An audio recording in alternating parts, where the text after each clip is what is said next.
So actually, I'm having staff sit up here with me, and they're going to do the slides. Was So that I for can that guy? Courtney. Uh-huh. Oh, that's not coordinating. Yeah, so I was like, you know what? Normally I could handle the two because there's not, but I was like, and then the one of the presenters, she wants to like advance her own slides because she's supposedly going to get through like 130, 170 slides in 15 minutes. So she What? Yeah. Yeah, those numbers don't add. She has 172 slides or something like that. But she's the one who has some automatic advancements too. So But I guess Robert said she did this, she presented this somewhere else. And he said she just like talks and then just kind of, I guess, clicks and doesn't really.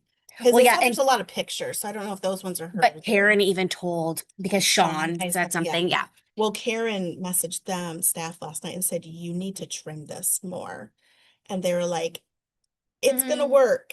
So 276. In how long? 15 minutes, 900 seconds.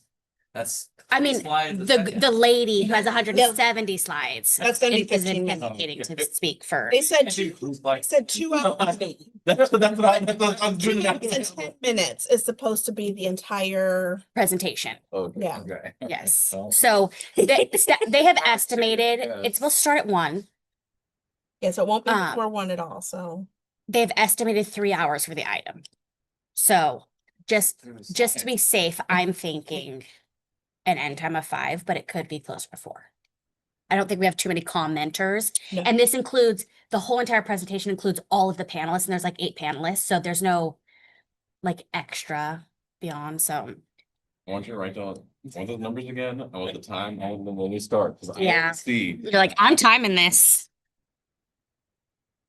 Public comment the next one go, yeah, they need to trim it down because they can't do this many slides. Yeah, I know.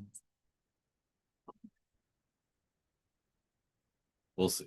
We'll start at 1 o'clock. yeah, 15 minutes. Time. Well, I appreciate 60 seconds. 100 seconds.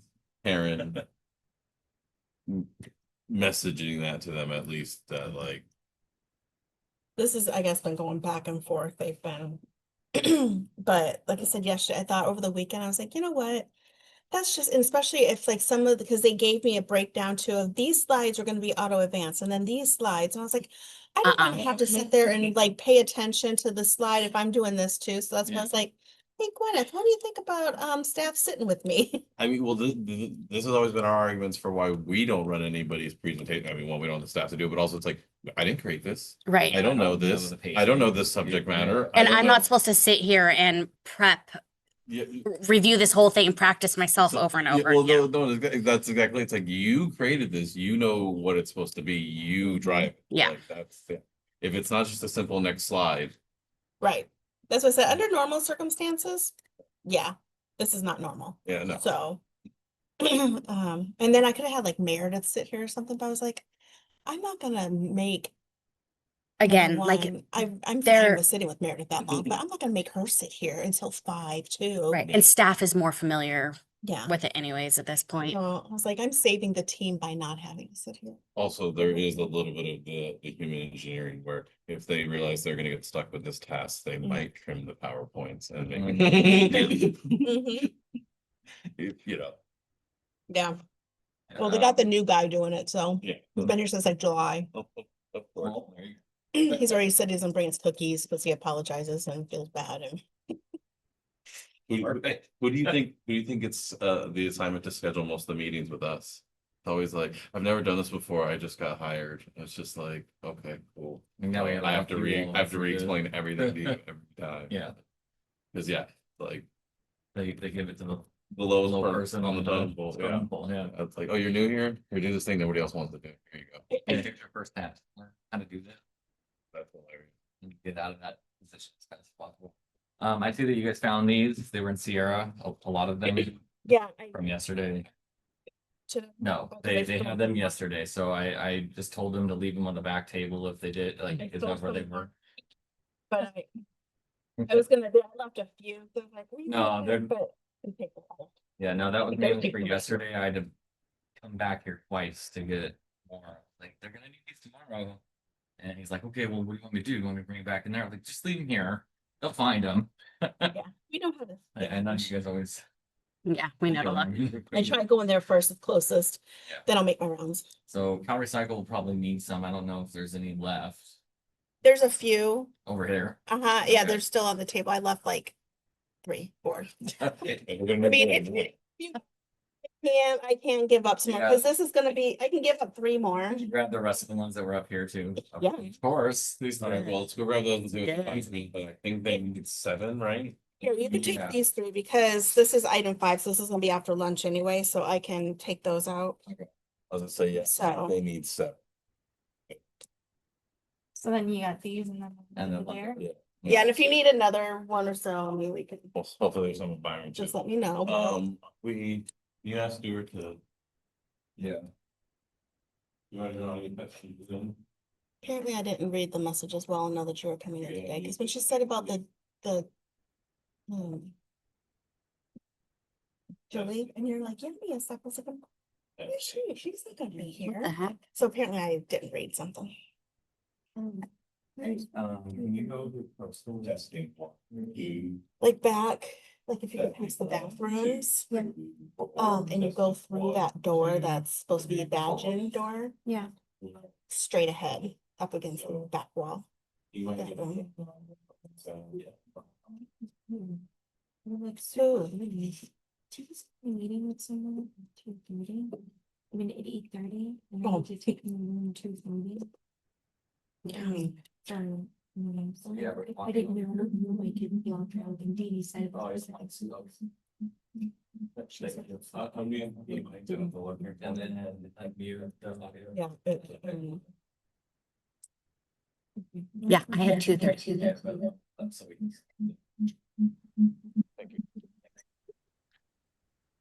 Okay, testing for Zoom. You got me now? Okay. Mic on. This podium is flooded, that I think one of their laptops that were on initially, that's why we're getting the And we echo. are streaming already.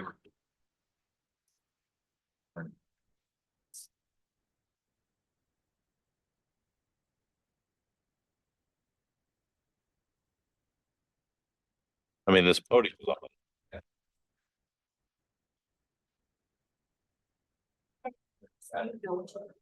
And well, they also had their laptop mic on as part of the Zoom.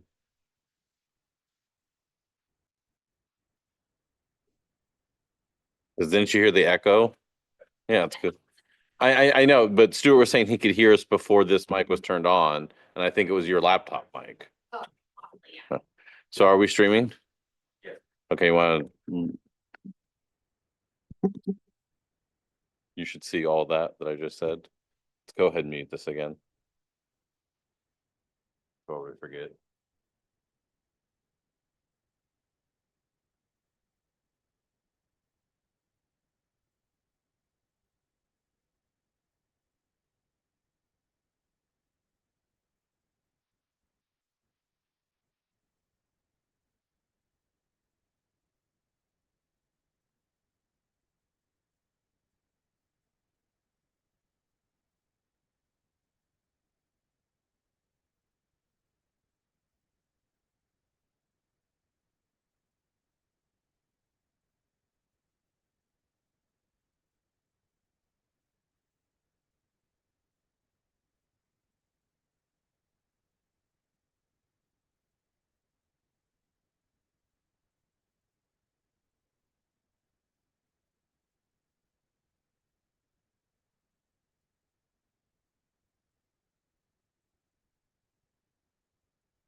All right, good morning, everyone. My name is Joaquin Esquivel, Chair of the State Water Resources Control Board. Today is Tuesday, November 18th. It is 9:05 a.m., and I'd like to call this meeting to order.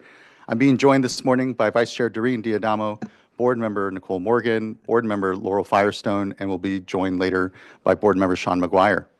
We're also joined this morning by our Executive Director, Eric Oppenheimer, our two Chief Deputies, Karen Mogus and Eric Ekdahl, our Chief Counsel, Michael Loffer. Our Clerk of the Board is Courtney Tyler, and assisting her this morning is Margie Argel and Susan Reyes. As you can see, this is both a hybrid meeting with both in-person and web components.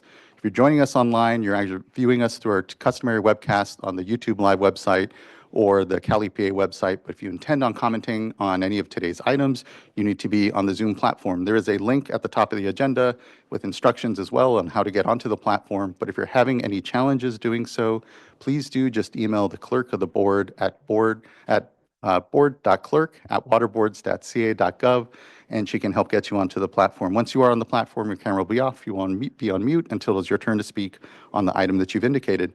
For everyone in the room, good morning, everyone. We're here in Sacramento in the California Environmental Protection Agency building. A few announcements for us as well. Please do observe the exits. If we happen to have an emergency, we'll calmly file out to Cesar Chavez Plaza and await further direction. Also, if you intend on commenting on any of today's items, you need to be signed up. There is a QR code at the side of the room as well as a laptop, but if you're having any challenges, please do just speak to the clerk of the board. Once you're at the podium, please introduce yourself in any organization if you feel comfortable, and otherwise, please do just silence our phones so we have an uninterrupted meeting today. With that, we can begin with public forum as we customarily do. I believe we have a couple of public forum commenters, both Ray Tahir and Peter Dreckmeyer. I'd like to call up Ray Tahir.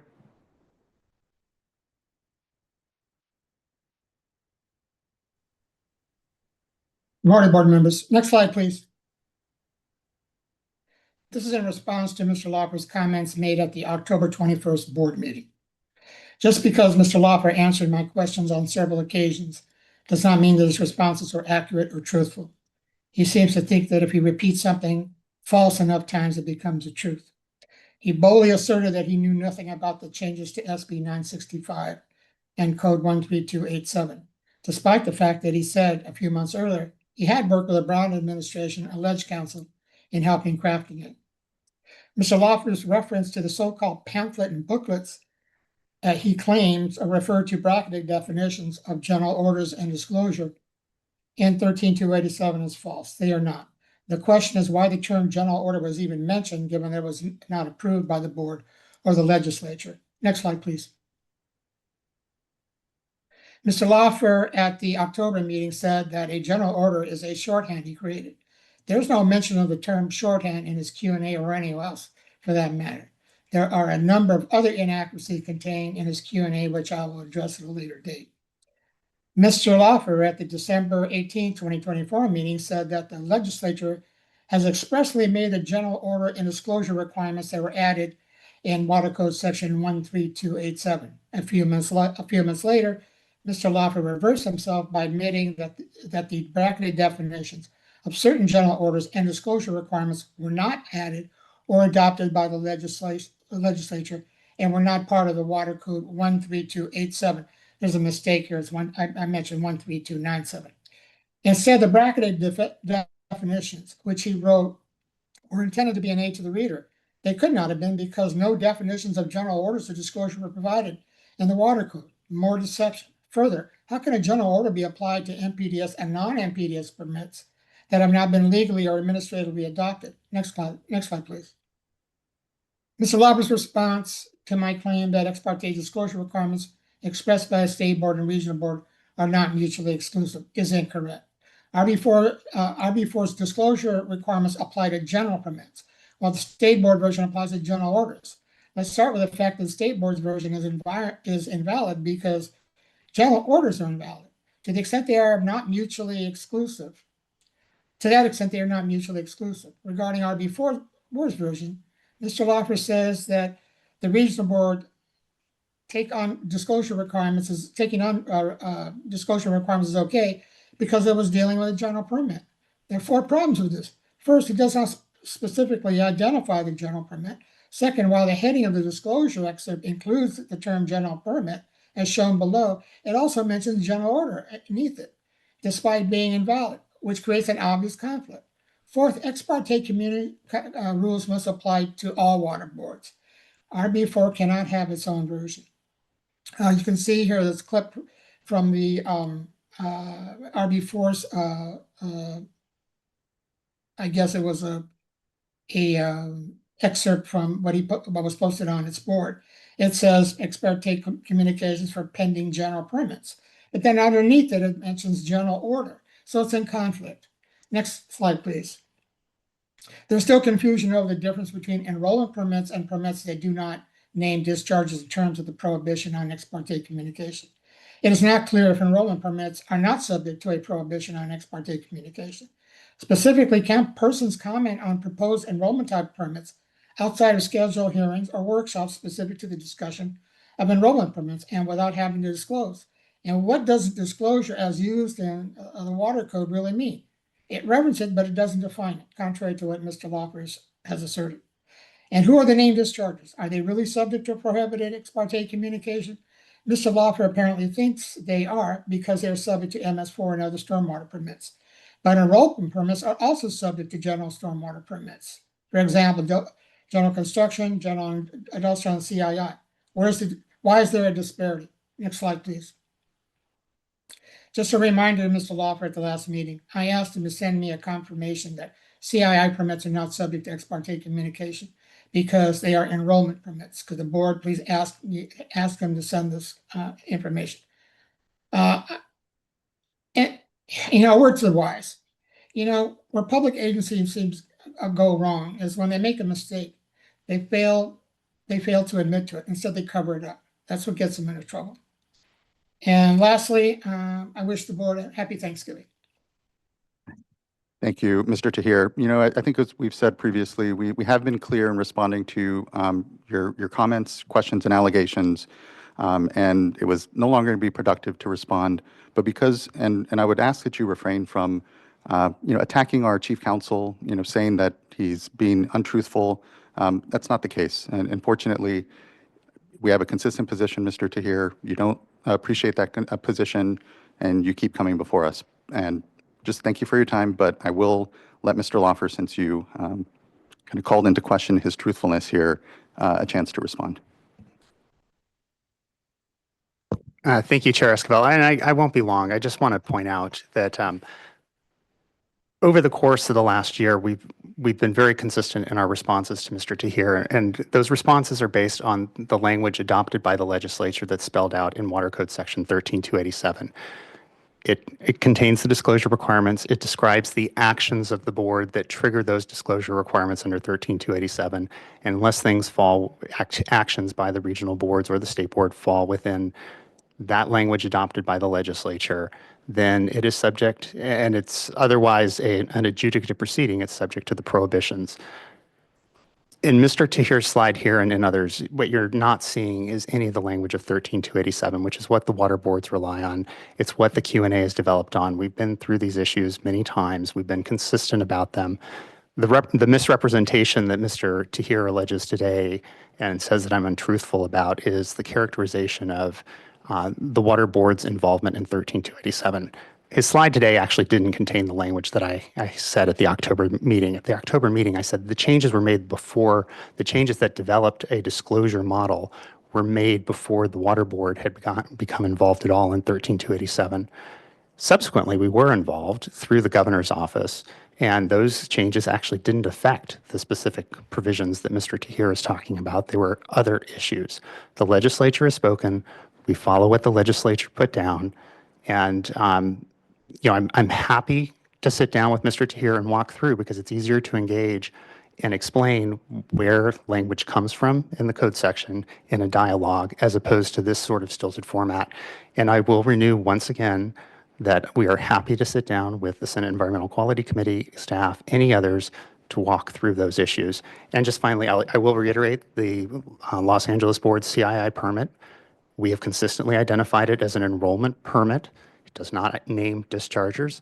And the Los Angeles Board has treated it as subject to the disclosure requirements of 13287. It is their language that we relied upon, so there was no need to tell them that it is an enrollment type permit because they'd already acknowledged that. Thank you for the response, Mr. Lawfer, and thank you as always, Mr. Tahir. Next, I'd like to call up Peter Dreckmeyer.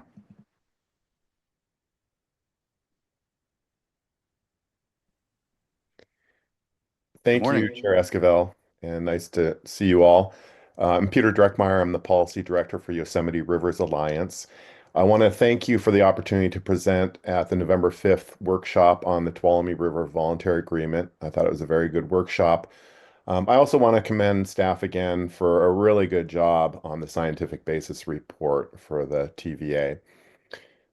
You have a challenge here because the scientific basis report is quite clear that the VA would not meet the State Water Board's objectives, but there's a lot of pressure on you to go ahead with it, and we know that that would just create CalFed 2.0, and we want to avoid that. But I want to emphasize that there really are solutions to these challenges. You might have noticed that there are maybe a handful of BOSCA representatives who spoke and talked about gloom and doom. I thought we'd put most of those arguments to rest, but they're still reading off the same song sheet. I did do a Public Records Act request to find out who the SFPUC had reached out to try to get them to comment, and there were quite a few legislators and others, and they didn't show up. So I think we've done a pretty good job convincing them there's not a lot of merit to that gloom and doom scenario. But I'd really like to do is meet with each of the board members to walk you through information that I've been accumulating for the past 18 years that shows that we really can meet the 40% unimpaired flow objective in the Bay Delta Plan without a big risk to running out of water or economic impact. So please expect to hear from me, and I hope you'll accept my invitation and we'll get a chance to chat. Thanks again for your good work. Thank you for your time and comments this morning and continued contributions, Mr. Dreckmeyer. The door for me, I will say, is always open for everyone. And I think that's the case for everyone here at the dais. So thank you and look forward to further discussion. All right, I think that wraps up our public forum commenters. And again, thank you to everyone who addressed the board here at public forum on an item not pending before the board. It's always helpful. All right, that brings us to our first item of board business, which is consideration of adoption of the November 4th, 5th board meeting minutes. Looking to my colleagues if there's any adjustment or a motion. I move adoption of the minutes. I'll second. Thank you both. Ms. Tyler, can you please call a roll call vote? Vice Chair Diadamo, Aye. Board Member Morgan, Aye. Board Member Firestone, Aye. and Chair Esquivel. Aye. Thank you. Thank you as well. Board meeting minutes are adopted.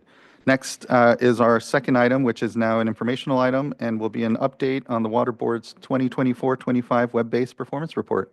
And I'll give a moment for folks to come up to the panel.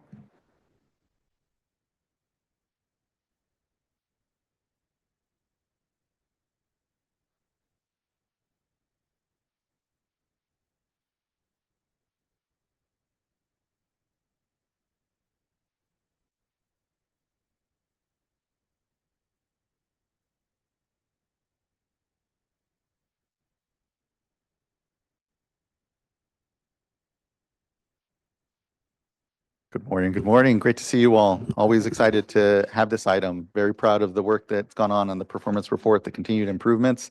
I know a leadership shift as well. Good to see you here, Kieran Preet. It's great to see you, Board Chair Esquivel and board members. My name is Greg Gerhart, Deputy Director for Information Management and Analysis at the State Water Board. I am here on behalf of the whole team, and I'm just going to do a quick handover to Karen Cower and Allison Calloway to give a presentation on this year's performance report.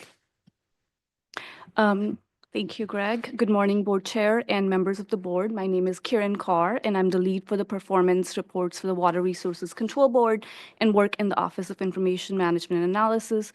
We will be presenting a summary of the fiscal year 2024-25 performance report today. Next slide, please. Let me start with a quick overview of the Water Board's performance program. The program was established in 2008 to strengthen accountability, transparency, and continuous improvement across the organization. Over the years, it's matured into a data-driven framework that brings together information from more than 10 enterprise systems to track our work and outcomes statewide. Today, instead of the initial 170 static report cards, the program delivers 26 interactive visualizations with clear targets and measures for all 9 regions, 5 divisions, and our statewide offices. These dashboards give us much more accurate and dynamic picture of our work. The program now includes nearly 290 water quality report cards and a growing collection of success stories that document measurable improvements in water quality. All of this supports the purpose of the performance program to help us learn from our data, direct resources strategically, and strengthen program performance across all regional boards and the state. Next slide, please. Now that we've grounded ourselves in what the performance program is, let's briefly talk about why it matters. The performance report is really how we take the Water Board's mission and translate it into measurable action. It provides a clear, transparent view of what we accomplish each year, both for the public and for our own internal decision-making. It helps us understand not just the numbers, but the story behind them, where programs are meeting or exceeding expectations, where they face challenges, and what external factors may be influencing outcomes. That insight allows us to allocate resources more strategically, align work across regions and divisions, and support consistent statewide performance. It's also a critical accountability tool. The report demonstrates to the legislature, the administration, and the public that we are tracking our progress. We're identifying gaps. We're continually working to improve environmental and equity outcomes. It's a way of ensuring transparency and building trust in the work we do. In short, performance reporting, while it's about data, it's not just about data. It's about learning, improving, and making sure our efforts translate into real environmental results. Next slide, please. Now onto the location of the report. The report can be located from any page on our website by scrolling to the bottom where it's listed under resources. Next slide, please. That link, if you click on it, it'll take you to the most recent performance report with a high-level summary of the data and links to the data under each program category. Next slide, please. We wanted to talk about context for fiscal year 2024-25 performance. As we look at this year's results, it's very important to understand the broader context behind the numbers. While statewide performance overall remained stable, we still saw a temporary dip in performance this year due to several factors, and we'd like to focus on them here. One major influence was the San Francisco versus US EPA Supreme Court ruling. This required additional legal review for NPDES permits that include receiving water limitations, which resulted in several regional permit renewals being delayed.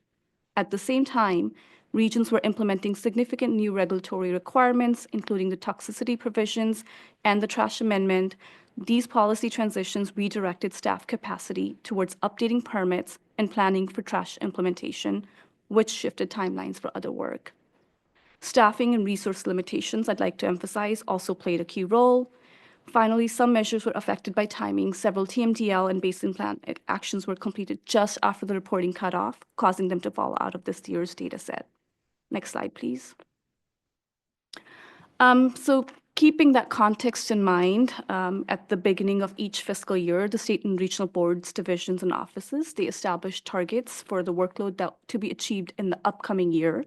Then at the end of the fiscal year, we determine the actual work that was completed and compare it to targets to assess program performance.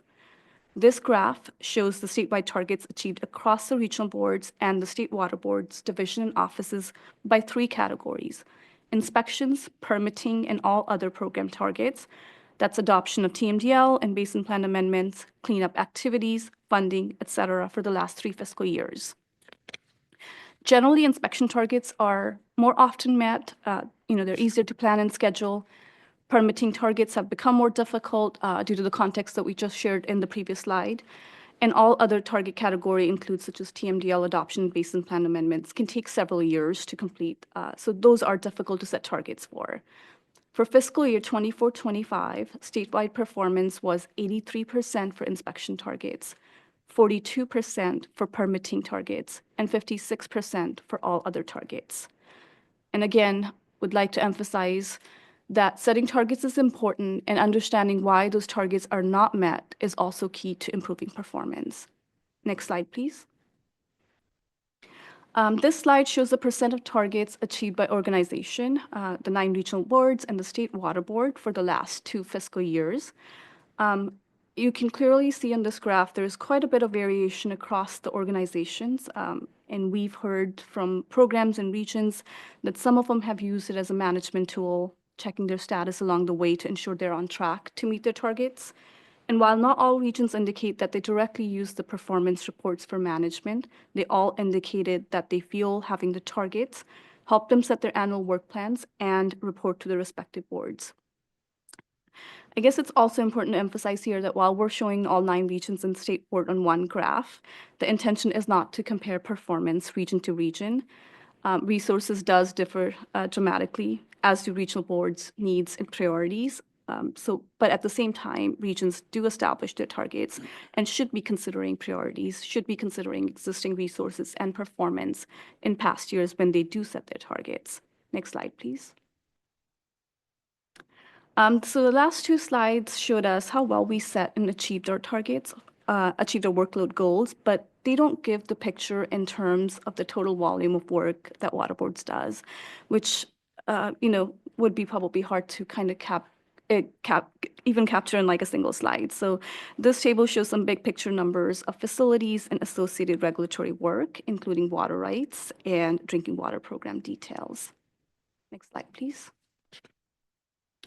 So very proud of this. We have the link to the report here, which is now live. So I encourage everybody to go and check the 24-25 performance report. Next slide, please. This is another slide that we want to personally emphasize the Office of Information Management and Analysis is extremely proud of. This is another way to look at inspections in a slightly different manner. We've worked with programs to develop a dashboard to track the time it takes to upload an inspection report following an inspection. And you can see how valuable this could be for programs, and especially a performance program. This is an internal dashboard, and the goal has been to move it to a measure and eventually have targets set, and we're committed to doing that. Next slide, please.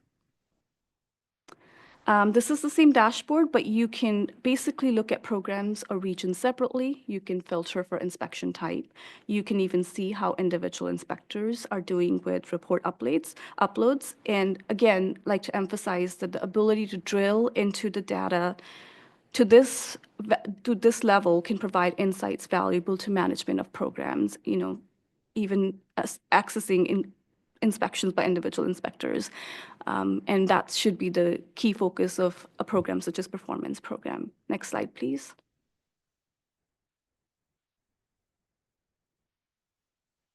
Another key program which we've worked with over the years is the 401 Water Quality Certification Program, which we would like to emphasize here.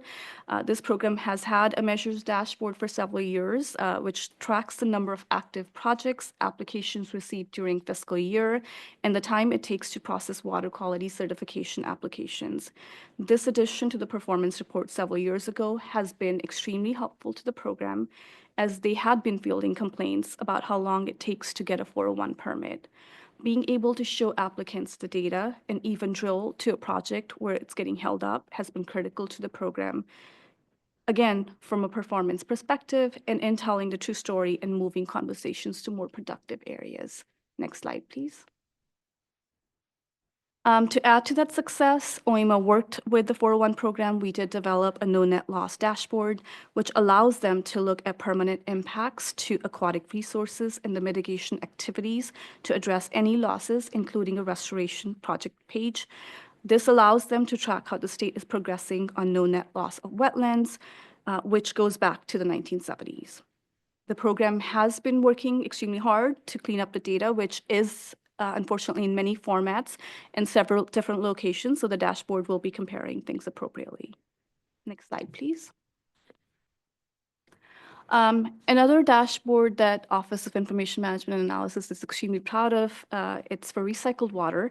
Our office worked closely with the program to capture the data and the changes in data collection methods since the program began in the early 1970s. It's to note that annual recycled water use in recent years is approximately 4 times as much in 1970s when that data collection began.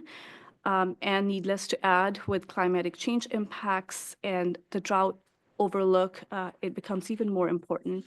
So the amount of recycled water used in different categories does vary widely region to region. Region 5 has the highest agricultural reuse, while Region 4 has the highest industrial and commercial use. In 2019, the program switched to a volumetric annual survey for data collection. We have captured that change in the dashboard. So it's important to note that data prior to that switch is not directly comparable to the volumetric survey data. And again, I'd like to add this dashboard is also a key dashboard that emphasizes the power of improvement and the behind the scenes data work that Office of Information Management Analysis does to get these dashboards ready and presented to programs, public, and we are extremely proud of it. Next slide, please. The new volumetric annual survey data, it could be explored in many different ways. You can filter for use category, you can filter for regions.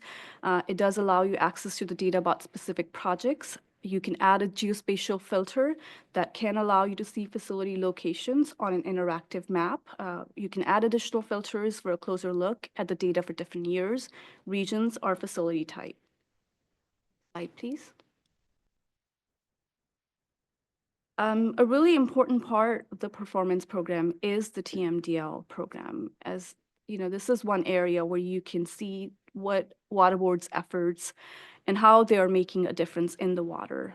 With the total maximum daily load and non-point source measures, you can start to see the results of the various programs, the outcomes of the work that we do. Since 2010 and 11, 291 water quality report cards have been written by the regions, covering about 235 separate projects. Several of the projects have had one or more updates to the cards and data this year. And it's important to note that there are a few things we can learn from this data. There are about 140 projects that show improving conditions or TMDL targets met. We can track the pollutants that show improvement in the most assessments that include bacteria, pesticides, metal, mercury, and those are often tied to direct permit conditions or other direct actions. Slide, please. This is a visual of one of Region 1's water quality report card, which highlights conditions improving for pathogens in Sonoma County beaches. So we wanted to make sure we highlight it here for this year. Slide, please. So as you can see, these slides are our latest attempts at trying to tell results and outcomes from this report. This is always the ongoing challenge. If you do the math on that first slide of 2008 is when we started giving these public reports. Every year now, it's been 17 years of these performance reports that we've been striving to add more outcome cards and result cards. So this slide is a marker for a conversation we've had in the past about integrating the existing reporting on key results that we make. These SAFER program results are something that we currently not only provide to you in the format of the program updates and annual reports to you as the board, but they are also piped to the governor's office as part of the governor's objectives and key results reporting program. So the goal with the performance report this year is to integrate these three goals. And so the key SAFER goals and metrics that we want to bring in are measuring how people in communities and schools that did not have safe drinking water now get it.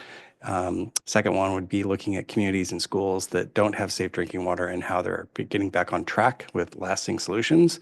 And the third one is looking at California's most vulnerable communities and making sure that they have resilient, safe drinking water sources.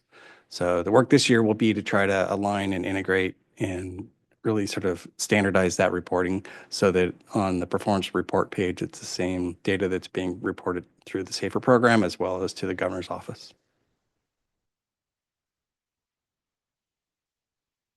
Next slide, please. With this, I would like to include a thank you to Allison Callalang from my team, who has worked in an extremely dedicated manner this year to be able to continue the performance program and improving the performance program and the data behind it as it changed hands. Extremely grateful to Jeff Staples from DIT for publishing the annual performance report in a timely manner. And that's it from our side. Thank you so much. Thank you. Just a huge amount of appreciation, Ms. Callalang, Ms. Kerr, Mr. Gearhart here. We are very fortunate. I know that former chair and board member Tam Dodek really spearheaded this effort when she became chair, and we're fortunate because we then have this, on the data side, it looks like going all the way to 2011. I know we started reporting in 2008, but that's a significant amount of data out there just on our programs, the transparency of their functioning, what we're doing. And I appreciate it because I know we at the dais here have expressed a number of times, like, okay, now how do we keep improving this, and how do we start tying it really to outcomes as well? And so between the no net loss dashboard, the connecting here to our safer goals, I just feel, we just have an incredible engine already built that we are here improving and continuing to expand. And it's at a critical time when folks really are wondering, what does government do for us? What is it that goes on with the thousands of staff that we have here in protecting the state's water quality, ensuring access to drinking water, administering water rights, and how does it all come together in a way that we can kind of see across it? The challenge I know as well, and I just appreciate the good work that's gone into, is, we have 9 regional boards and very different sometimes flavors of program there as well. So how we aggregate that, make it make sense, and help us really track here at the state level how we're doing on these really critical issues is much appreciated. So thank you all for jumping in there, continue to iterate on this great work. And again, I feel it's so foundational to who we are, how we operate, and the trust that we need to continue to ensure we have with the public and the regulated entities that pay us for the pleasure of regulating them. And I think that's where this work also really comes in handy in our yearly fees discussion, because we're able to show, okay, we are tracking where the time is going, what the outcomes are, and how it all fits together with us as an institution. And so the ability for the performance report to continue to reflect all that work, and importantly then the outcomes, like I said, are just really appreciated. The leadership, the work. I know it's the systems we have are ever evolving on the back end, and that's part of the success here too. I feel the performance report has been a huge driver in better standardizing the information within the institution, better making it actionable, and continuing to just put forward the data as the foundation of so much of what we do. And so just thank you. A lot of appreciation. And the other thing that I would just, I guess, a question I would have is going into the new year. It sounds like we have the safer goals as something that we're going to better kind of track and incorporate across it. Where do you feel, the low-hanging fruit is amongst similar work on some of these outcomes? I will note, the water quality report cards are great. And the other, and are helpful to encapsulate work that goes on in a watershed, the trends and improvements, and being able to narrate that in a way that hopefully folks can digest it, understand it. But yeah, just wondering where you all feel, where where we can, even as a board, better, support the work or see improvement. That's a great question. So I think, there's really a long list of opportunities, potential enhancements to this report that we've either heard about or have thought about ourselves.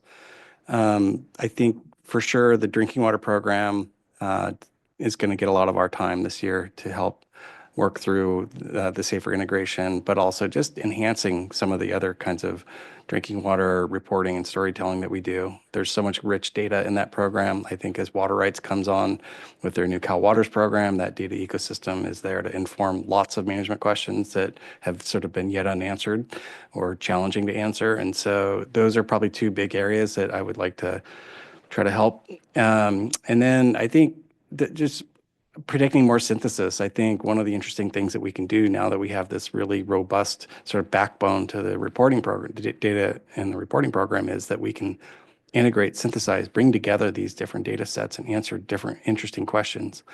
I think that inspection data set is such an important sleeper of a story. It's the public face of many of our programs. All those programs that were listed on that dashboard are places where our staff interact with public and regulated communities and stakeholders. And so I think there's just a really rich amount of stories that we could tell out of that data by bringing it together with other things. I do, I will say it's an amazing team, and we were down a team member this year. So it is literally to this day that we're still trying to fill Bev's position. So Allison and Kieran have done an incredible amount of work, considering that we were down a team member and we have a report and it tells stories. I think if we overhaul the program we're going to need some support from the regions to really sort of participate in a team, a working group, perhaps. I know that Karen mentioned the feedback we got. A lot of the regions, I think, feel like the targets and some of the metrics that are used to calculate them don't tell their story at all in many ways. So we hear that, we've heard that for years, and I think it's time to try to pay attention to that and see what we can do to sort of modernize that report part, which is just a part of it. It's the targets represents 30-something distinct measures, whereas I think we have over 170 measures as a whole, at least report cards as a whole on our page. So it's a part of it, but it's an important part. And so we're dedicated to trying to work with them to make that better. Really appreciate all that. And what comes to mind, we have our monthly chairs meeting of all the regional board chairs, and it'd be great to do a presentation on this year's performance report and kind of preview some of this work insofar as really better digging in with the regions, ensuring that their stories are being told through the data and getting their feedback. So I think that'd be a great opportunity to circle back with them. So I'll put a pin in that for sure. To fellow board colleagues for comment. Vice Chair. Thank you. It's always good to get the update. I agree with what you just said, Chair, about bringing this to the chairs, and appreciate, Mr. Gerhardt, your focus on it. I know this has been an issue for some of the regions for some time. And so it's a tough nut to crack because, it's what makes it easier is, a quantitative analysis. And I think what some of them are looking for is maybe a little more qualitative, but just look forward to hearing your ideas and theirs on how that could be accomplished. My question was going to go to resources, and just curious, since you've been doing this since the inception, I believe, what have you seen are your own resource needs, but also are you getting more efficient on what's been in the report for a while and just maintaining it and building so that you can stay focused or develop focus in other areas? Just curious about efficiencies in your work. Well, it's a great question. It's a unique program in the sense that our report today leverages thousands of hours of time spent by regional and divisional and office partners that have been doing the work and putting the data into the databases. And so really, in some ways, what the work that we do with our team is a reflection of how well the organization is working as a system, right? In terms of doing the work, collecting the data, and putting it into a thing that we can then pull it out and tell these kinds of stories with. So I just really want to make sure that I acknowledge them, because we haven't really talked about the regions have done an incredible amount of work to keep the data up and going.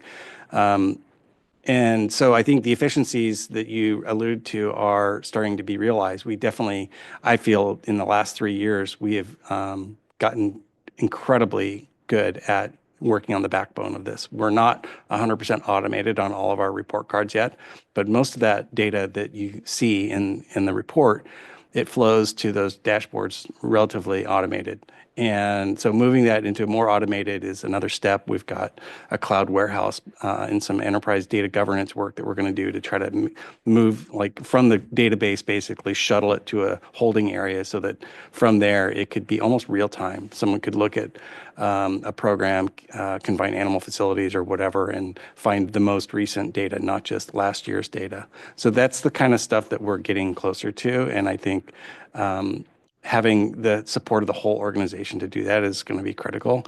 I'm not a believer in silos. I do think our program could use additional support in terms of resources, but it could come in the form of a team that represents our IT, our regional boards, some of the key division people, and executive sponsors that really want to help improve that story. So I do think that there's a way to sort of borrow from that, like we did in 2006. Even though the first report was 2008, there was 2 to 3 years ahead of that I was adjacent to. I wasn't directly involved at that time, but I was adjacent to watching the organization build this. It was an incredible amount of work, and Eric can attest to it. There was some tears and other things left on the floor afterwards that were representing how people felt about being measured and evaluated publicly. But the investment we made is incredible. We're probably the only state that has been doing it, a state agency that's been doing it this long, and for sure doing it this well and consistently. Thank you for that.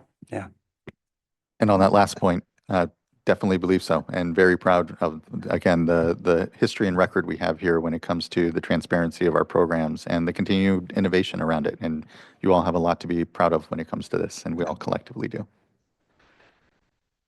Board Member Firestone.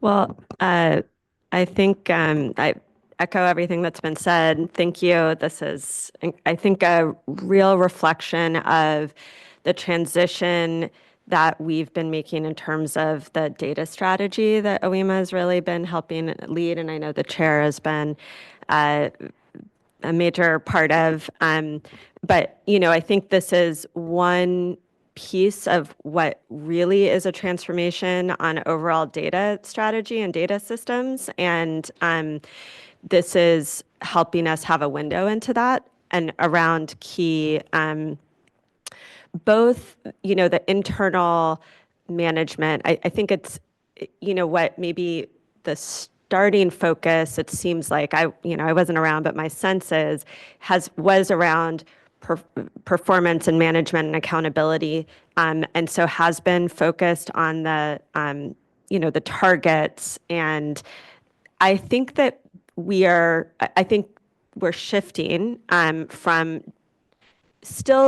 we still want to enable that, and I think what we've heard is the regional boards and our staff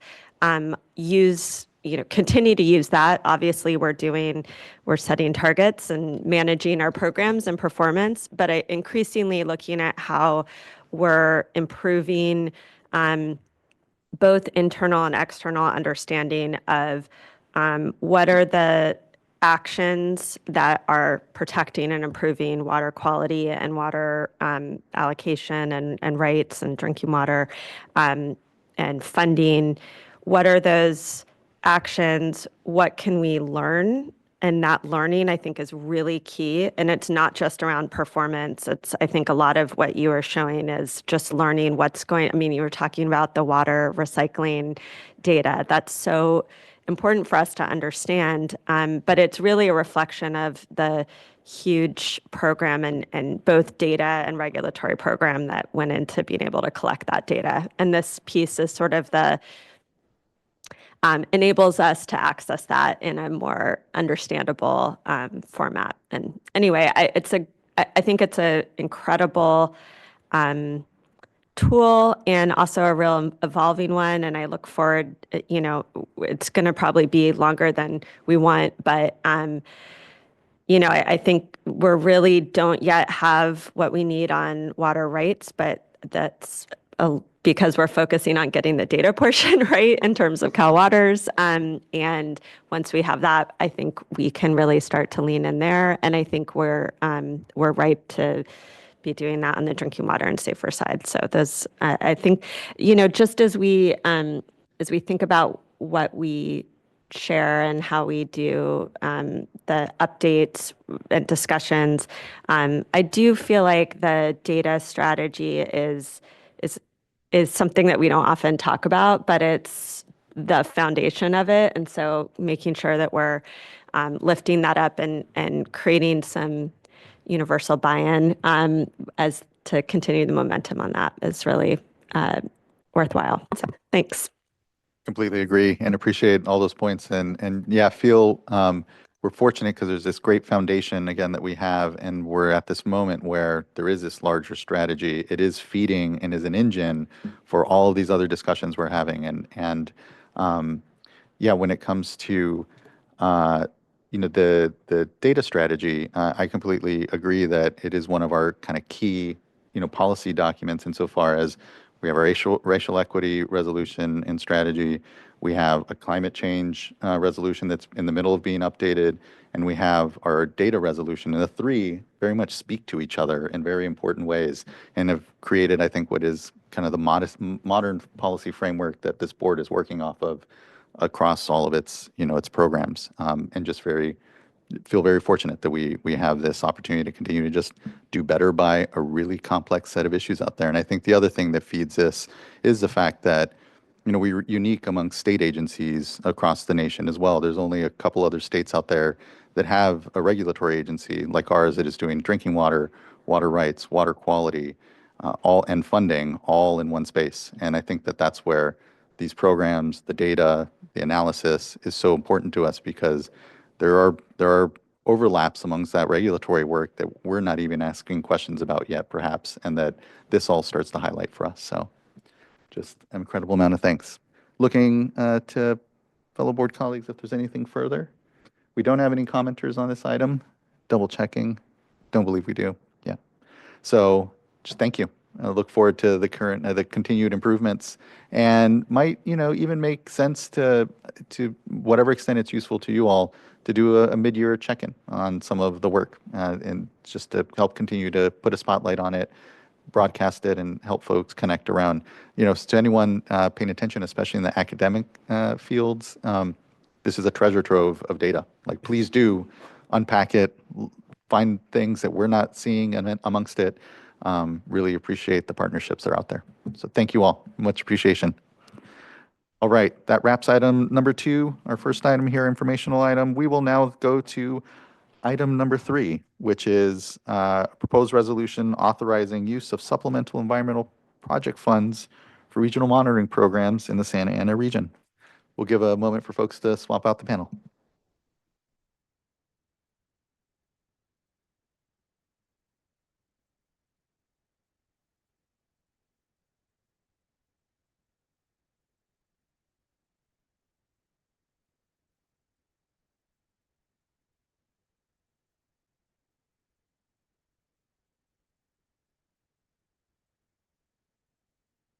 Maybe you as well. Can't tell you. There you go.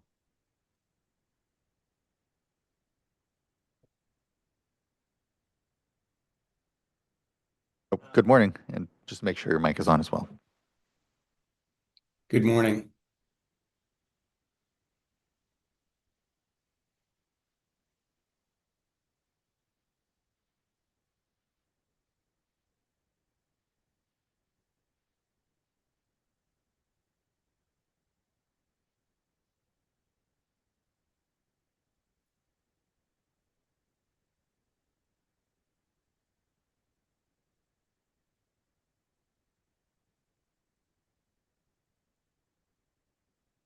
Apologies. Is the green light down at your mic on?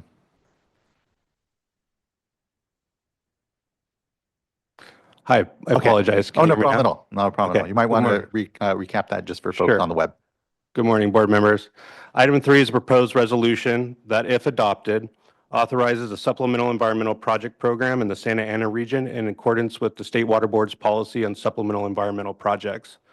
And just as an introduction, a supplemental environmental project, which will be referred to as a SEP throughout the presentation, is an environmentally beneficial project that a discharger subject to an enforcement action voluntarily agrees to undertake in settlement of the action and to offset a portion of a civil penalty.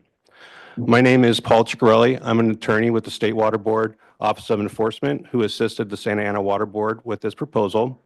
Also representing the Santa Ana Water Board today are Heraclio Pimentel from the Office of Chief Counsel, and from the region, all of whom are participating remotely today, Supervising Water Resource Control Engineer Nick Amini, and the presenter, Senior Water Resource Control Engineer Chuck Griffin.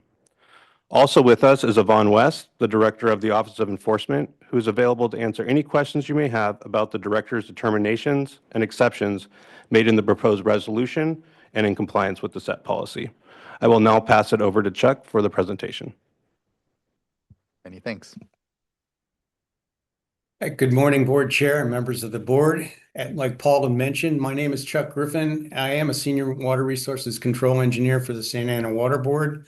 And I'm here today to discuss the proposed resolution before this board to authorize the use of the Santa Ana Regional Water Board's supplemental environmental project funds for 2 regional monitoring programs administered by Southern California Coastal Water Research Project, which from this presentation forward, I'll be referring to as SWRCB. Next slide. In 2019, our Santa Ana Water Board adopted Resolution R8 2019-14, which directed staff to seek out a third-party administrator to oversee implementation of supplemental environmental projects, or SEPs, and provide reporting and accountability of money spent on SEPs in the region, reducing the amount of staff time needed to directly oversee SEPs as required by the SEP policy. The Santa Ana Water Board believed that this would allow staff to rely on well-established third-party experts to successfully complete all funded projects. The SEP policy allows this state board to authorize a SEP program that funds regional monitoring programs, or RMPs. As shown in other regions, an approved regional monitoring program, SEP program, simplifies SEP administration and removes barriers to timely settlement, authorizing an account where funds can be deposited and allowing settling parties to immediately resolve their suspended liability incentivizes settling parties to fund SEPs that benefit the region. The majority of penalties imposed in our region are mandatory minimum penalties, or MMPs, for certain MPDS permits violations. Many MMPs are for smaller amounts, and allowing MMPs and smaller discretionary liability amounts to aggregate until there's sufficient funds to perform a viable project further promotes worthy SEPs within our region. Next slide. So who is SWRCB? SWRCB is a public research and development agency that already performs extensive monitoring work in regions 4, 8, and 9. SWRCB's work carries significant value and credibility for Southern California. The agency develops strategies, tools, and technologies that Southern California water quality management community relies on to more effectively protect and enhance the ecological health of its coastal ocean and watersheds. San Diego's regional board already uses SWRCB as a third-party administrator for specialized SEPs and has a resolution from this board authorizing the same type of regional monitoring program, SEP programs that you're considering today. The proposed resolution expands the SWRCB Regional Monitoring SEP program into Region 8. Next slide. SWRCB facilitates the Southern California BITE Regional Monitoring Program and the Southern California Stormwater Coalition Regional Watershed Monitoring Program, or SMC. The BITE Regional Monitoring Program is an ongoing marine monitoring collaboration and examines how human activities have affected the health of Southern California's coastal waters. The SMC Regional Monitoring Program assesses the health of Southern California's inland streams in 17 coastal watersheds from Ventura to the Tijuana River. Next slide. If approved, this resolution would authorize SWRCB to administer a SEP program that funds the BITE Regional Monitoring Program and the SMC Regional Monitoring Program SEPs with conditions. Unless otherwise specified in this resolution, the SEP policy must be followed. For example, the SEP policy's amounts, the nexus requirements, the project completion within 36 months still applies. If SWRCB does not expend the aggregated money within that 36-month time period, SWRCB will pay that money back to the appropriate statutory account. The resolution authorizes limited exceptions to the SEP policy, and the resolution memorializes the Office of Enforcement Director's approved alternatives to the SEP policy that authorize the release of the settling party's obligation to complete a SEP upon proof of payment to SWRCB. It approves the Regional Monitoring Program SEPs without commitments to address study findings and allows SWRCB to report the SEP results annually. The resolution further provides state board authorization for the regional monitoring programs that do not strictly comply the SEP policy's specific project requirements when payments are associated with mandatory minimum penalty, and allows SEP funds from the mandatory minimum penalty progress and smaller discretionary liability amounts to aggregate to a fund for a complete project. The Santa Ana Water Board is also directed to continue solicitation of other SEPs within the region that further the human right to water, ensure environmental justice, and address climate change. Next slide. This table compares the proposed resolution on your far right to other resolutions this board has approved to also authorize regional monitoring programs, SEP programs, within the San Francisco Bay, Central Valley, and the San Diego regions. The proposed resolution is also identical to the resolution approving the San Diego's regional monitoring SEP program, authorizing SEPs that address violations within coastal and ocean waters through the BITE Regional Monitoring Program, and violations within inland surface waters through the SMC Regional Monitoring Program. Both the San Diego and this proposed resolution allows mandatory minimum penalties and discretionary administrative civil liabilities less than $100,000 to aggregate. The proposed resolution would also allow funding for specific regional monitoring programs or projects for discretionary administrative civil liabilities that are $100,000 or more, like that authority provided to the Central Valley and the San Francisco Bay regions. Next slide.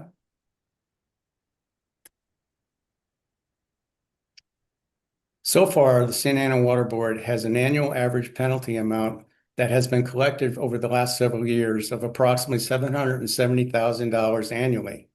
The majority of enforcement settlements have been stormwater mandatory minimum penalties, and the amount of money imposed is approximately 90% of the amount of enforcement penalties collected annually.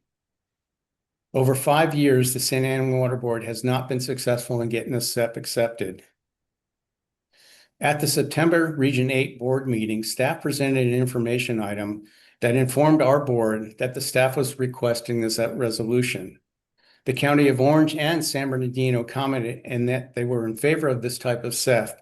Both reiterated that they felt that these type of SEPs will lead to information that would encourage collaborative approach to efforts to improve water quality within their jurisdictions. The draft resolution was posted for public comment, and there are no comments submitted during this comment period. The Santa Ana Water Board staff recommend the adoption of this proposed resolution. At this point, are there any questions from the board? Thank you. Thank you all. Really appreciate the work that's gone into this. I know for me, our regional monitoring programs and just ambient monitoring programs, whether that's surface water or groundwater, are just incredibly important. They provide the basis for our understanding of what's happening in our watersheds and is often underfunded. It's an orphaned activity. It's not well funded across the state.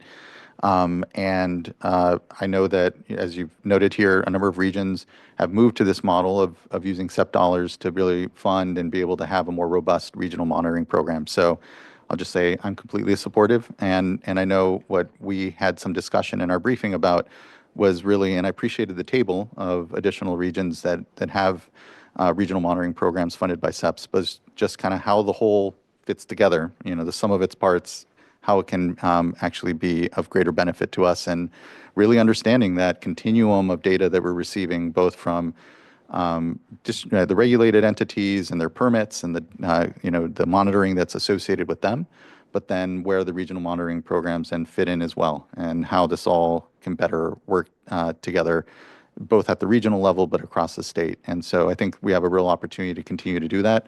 And funding these regional monitoring programs through the SEPs, I think, helps create a bit more of a consistent backbone, if you will, for all those monitoring and project activities that go on that are just critical and don't often get a lot of attention. So thanks for all the good work that went into this. I think it's fair and balanced, and again, modeled off of a lot of work that other regions have done when it comes to their monitoring programs. Look to fellow board colleagues, though, for questions, comment. Board Member Firestone, Vice Chair. Yeah, agreed. I definitely support this, and I think it's a great program. And I just want to use this as an opportunity to continue to plug the need to work through our processes for enabling either a new process to better direct cleanup and abatement funds with regions, or a review of the SEP policy, because I think we want to enable programs that are targeted, and the need to approve this kind of highlights that it's otherwise not easy to do that, because you have to come to the board for permission to do something like this. So I think if we can, maybe this is we'll be following up, but I know there's been a lot of discussion about how we can be thinking about utilizing cleanup and abatement in a way that maybe could allow things to go back to regions. One other thing I'll just highlight here is that my understanding, and I think the important thing here is that what this is funding is not just core ongoing regional monitoring, but projects that are kind of above and beyond that core programmatic need. And so I think as we fund, as we look at permits and other requirements that require monitoring and require ongoing monitoring, this is not a substitute for that. This is not a way to fund ongoing monitoring needs. This is a way to build on those and utilize the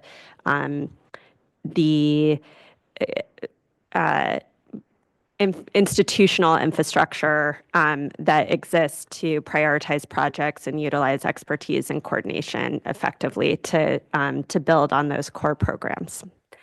But so appreciate this and look forward to more discussion. Thank you, Board Member Vice Chair. I was just prepared to make a motion, but before doing so, just want to thank Office of Enforcement and the team at the region in putting this together. I think that these programs are really exciting because, you know, they're building on each other, sharing information with the San Diego region and building on the program and the broad regional benefits. So with that, I'd like to move adoption of item number 3. I'll Thank- second. Thank you both. Ms. Tyler, can you please call roll call vote? Vice Chair Diadamo, Aye. Board Member Morgan, Aye. Board Member Firestone, Aye. and Chair Esquivel. Aye. Thank you. Thank you as well. And resolution is adopted. Much appreciation. Thanks again for the good work. All right, before we transition to item number 4, let's go ahead and give ourselves just go ahead and give a 10-minute break, 15-ish minutes, we'll go ahead and say, and we'll come back here at 10:20 and begin on item number 4.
All right, everyone, thanks for the break.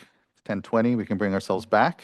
Now we have a proposed resolution before us adopting regulations for on-site treatment and reuse of non-potable water. And I'll kick things over to our great staff here. Good to see you, Randy. All right, great. Good morning, board chair and board members. Today, we're happy to bring to you the proposed on-site reuse regulations for your consideration and adoption.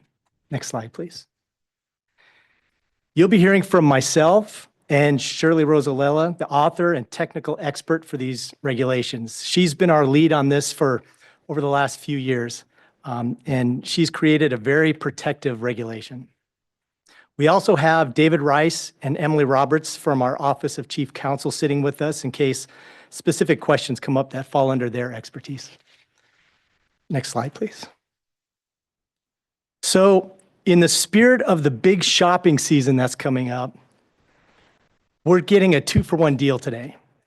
Adoption of the proposed regulations is not only a statutory mandate from Senate Bill 966, but is also going to fulfill an important goal of our strategic work plan, which is to increase resilience of local and regional water supplies across California by expanding our water supply portfolio. And we didn't even need to show a coupon for this deal. And now I'm going to pass this over to Shirley so she can discuss some high-level aspects of this regulation. Next slide, please. Good morning, Chair Esquivel, board members. This figure is from San Francisco PUC's on-site water reuse program page, which nicely shows how various non-potable water sources are generated or collected on site. And here you can see that gray water and black water are collected on site from fixtures like washing machines, toilets, bathtubs, and dishwashers. Rainwater is collected from roof structures. Stormwater is collected from at or below grade surfaces. And foundation drainage is collected from dewatering activity. These sources are then treated and delivered for non-potable uses on site. The proposed on-site reuse regulations will address primarily building scale installations in urban setting that have existing utility services and are subject to local jurisdiction oversight. And these regulations are not intended to overlap with the current framework of California's non-potable reuse regulations in Title 22, or most of us know as purple pipe regulations. The purple pipe regulations in Title 22 focus on requirements for municipal wastewater sources, and although in some cases have been used to address decentralized domestic wastewater recycling. And purple pipe projects are different from on-site reuse projects that they are permitted under some form of a permit from the regional water quality control boards. So these on-site reuse regulations would fill some regulatory gap within the water recycling criteria statewide, since these regulations would, 1, provide criteria for non-potable sources beyond domestic wastewater, and 2, would address projects that are not traditionally permitted by the regional boards, since the disposal of waste from an on-site reuse projects are into the community sewer system. Next slide, please. The goal of Senate Bill 966 is to give the local jurisdictions the tools they need to put alternate water source reuse programs in place. And the bill required state agencies to adopt statewide standards, and the bill gives the local jurisdictions the option and the authority to implement these regulations at local level. The state board's proposed regulations are risk-based as mandated by the Senate bill and are focused on protection of public health. A statewide criteria would remove the burden for local jurisdiction to come up with their own requirements. Currently, we have City and County of San Francisco and County of Los Angeles that are well-known and well-established examples of alternate water source systems permitting program at a local level. So these proposed regulations are intended to help other local jurisdictions that are interested in doing the same to get on board and go forward. Consistent with all of our other reuse criteria in Title 22, these proposed regulations would serve as another tool in a regulatory toolbox to facilitate reuse in California communities. And the regulations are unique for State Board, that our role is limited to adopt the criteria into Title 22 only. Typically, We adopt the regulations into Title 22 and implement them firsthand through reviews and approvals of engineering reports. But for these proposed regulations, the statutes grant the primary implementation authority to the local jurisdiction. And this is consistent with the state's existing approach for permitting gray water and rainwater systems. So along with full authority comes full responsibility. A local jurisdiction that chooses to permit on-site reuse systems is responsible for adopting local ordinances, administering the permitting program, and terminating the program when they can no longer sustain it. And the state board is explicitly prohibited by statutes from taking over a local jurisdiction program. Next slide, please. So our regulatory development journey started when Senate Bill 966 was passed in September 2018. And the bill required that state board, in consultation with the California Building Standards Commission and the Department of Housing and Community Development, to adopt regulations for risk-based water quality standards for on-site treatment and reuse of non-potable water for non-potable end uses in multifamily residential, commercial, and mixed-use buildings. In 2020, we contracted with National Water Research Institute to convene an expert panel to help us establish risk-based pathogen log reduction targets for a set of alternate water sources and non-potable end uses. Our panel provided recommendations for pathogen log reduction targets for on-site wastewater, gray water, stormwater, and roof runoff for indoor and outdoor non-potable uses. The full panel report and the subsequently published peer-reviewed journal took significant time and effort by many experts and practitioners in the field of water reuse. So we want to thank NWRI staff and our panel members, Drs. Adam Oliveri, Nick Ashbolt, Brian Pexon, Harold Leverins, and Sybil Chervell. So around the same time, we started our collaboration efforts with stakeholders and agency partners in 2020. We have many stakeholders to thank for their time and generosity in providing feedback and information throughout our criteria development process. I want to especially thank the ongoing engagement by staff in San Francisco PUC and DPH and Los Angeles County Public Health, our state agency partners, California Building Standards Commission, Housing and Community Development, and Department of Water Resources, and input by industry organizations such as IAPMO and Water Reuse California. In 2022, we conducted a statewide staff workshop to present the draft regulatory concepts and to seek public and stakeholder input. Staff took all input received during the workshops and refined the draft regulation text. In 2023, we completed the external scientific peer review process for the scientific basis on the proposed regulations. And we finally embark on rulemaking on March 21st, 2025. Next slide, please. And what you see here is the rulemaking timeline. Our one-year rulemaking clock starts upon publication in the California Notice Register, which also kicked off the minimum 45-day comment period. We held a public hearing on May 8th before the close of our comment period. We received 18 comment letters before the end of the 45-day comment period deadline. After considering the comments received, we determined that revision to the regulation text is necessary. By law, we are required a minimum of 15 days to receive public comments on the revised text, and we held the 15-day comment period in August for the revised regulation text and addition of 2 documents into the rulemaking file.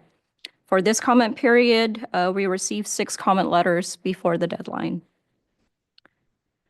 After considering these additional comments received, we determined that no further revision is necessary, which takes us to today's board adoption.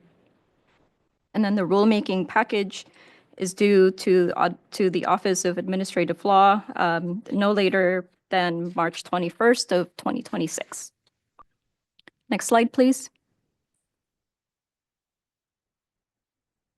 So we reviewed every comment letter during the 2 public comment periods.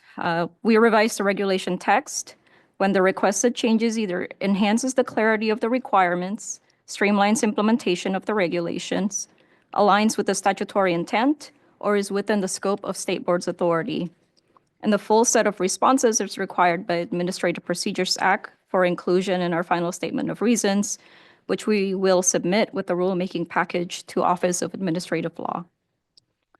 And what you see on the screen here are 3 issues raised during the public comment period that resulted in the revision of the regulation text. We received many comments requesting flexibility on the pathogen control treatment trains criteria. So these criteria are prescriptive and they are necessary for streamlined review by local jurisdiction staff. The idea is to have a simplified set of choices for treatment trains and associated limits. The comments received made us recognize the need for some streamlining on alternative treatment train approval process where it makes sense. So we revised the regulation text for a simplified approval process of alternative treatment train that, 1, would consist of pathogen control treatment train treatment processes, or 2 is identical to an alternative treatment train that has previously been approved for operations by local jurisdiction. And the second set of revisions that we made is to support coordination with water and sewer providers. The revised text requires notification to water and sewer providers during commissioning and decommissioning, and this is in addition to the already required notifications at cross-connection discovery.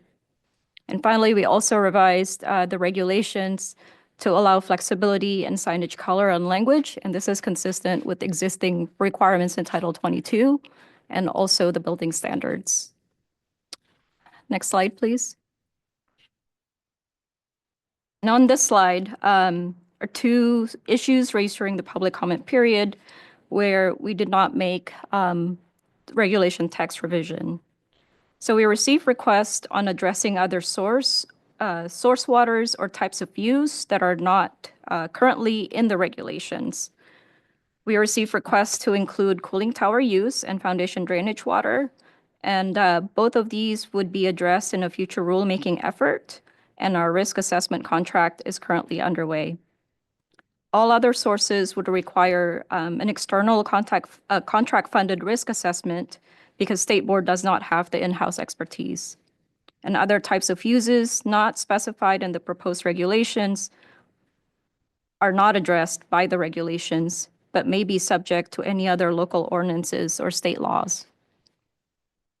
We also received comments on requiring state-certified operator certification for on-site water reuse systems treating on-site wastewater. Currently, the proposed regulation text provide the flexibility for local jurisdictions to impose additional requirements beyond the minimum set of knowledge specified in the regulation text. And this could include, any state wastewater treatment operator certification or any other type of qualifications. We'd like to note that the proposed regulations have been drafted with the different operational needs in mind. Unlike traditional wastewater treatment plants, an on-site water reuse system will heavily rely on continuous monitoring on automatic diversion.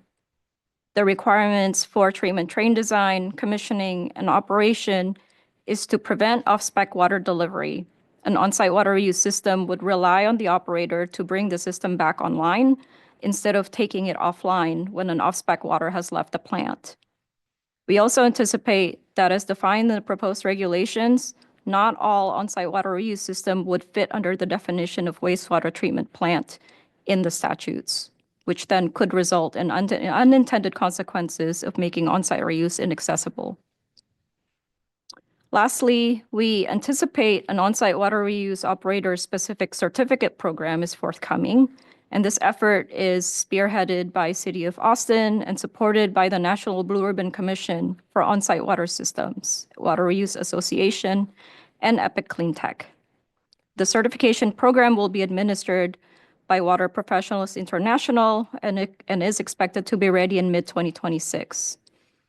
A Water Reuse Association webinar on this effort is coming in mid-December, and an operator certification program that specifically addresses on-site reuse system has remained on the top of NBRC's research priority. And as one of the commissioners, I'm excited to see this effort coming through. And once it is fully established, we hope many of our local jurisdictions can benefit from it. And then now I'll pass this back to Randy to take us through next steps. All right, great. Thanks, Shirley. So our next step, if you adopt these regulations today, is to get this package reviewed and signed off by the Department of Finance. Once that's completed, we can submit everything to the Office of Administrative Law, and OAL's review takes about 30 calendar days. Then they get filed with the Secretary of State and become effective, which should be by March of 2026, like Shirley was saying. Then that's our part, the regs, they're done. But it's not the end. Next slide, please. Oh, I'm sorry, I missed that. Next slide after this.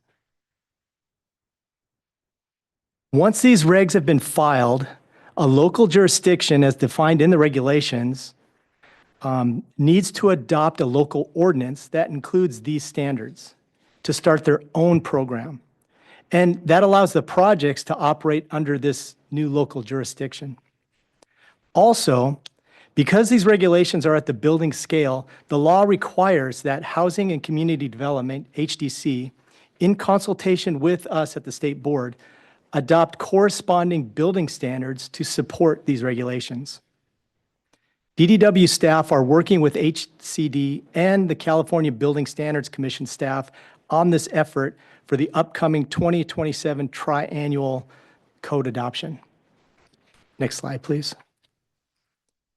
And the proposed regulations you see here today, well, they're not the absolute final version. As Shirley was talking about, Senate Bill 745 was passed, which requires us to now include foundation drainage and cooling towers into these on-site regulations. These regulations aren't even final yet, and we've already contracted an expert panel to conduct the risk assessments that we need to develop the new parts of the future revision. The next rulemaking for the updated on-site regs should start in early 2028. So this is, quite a cutting edge, evolving, and exciting area for everyone. Next slide, please.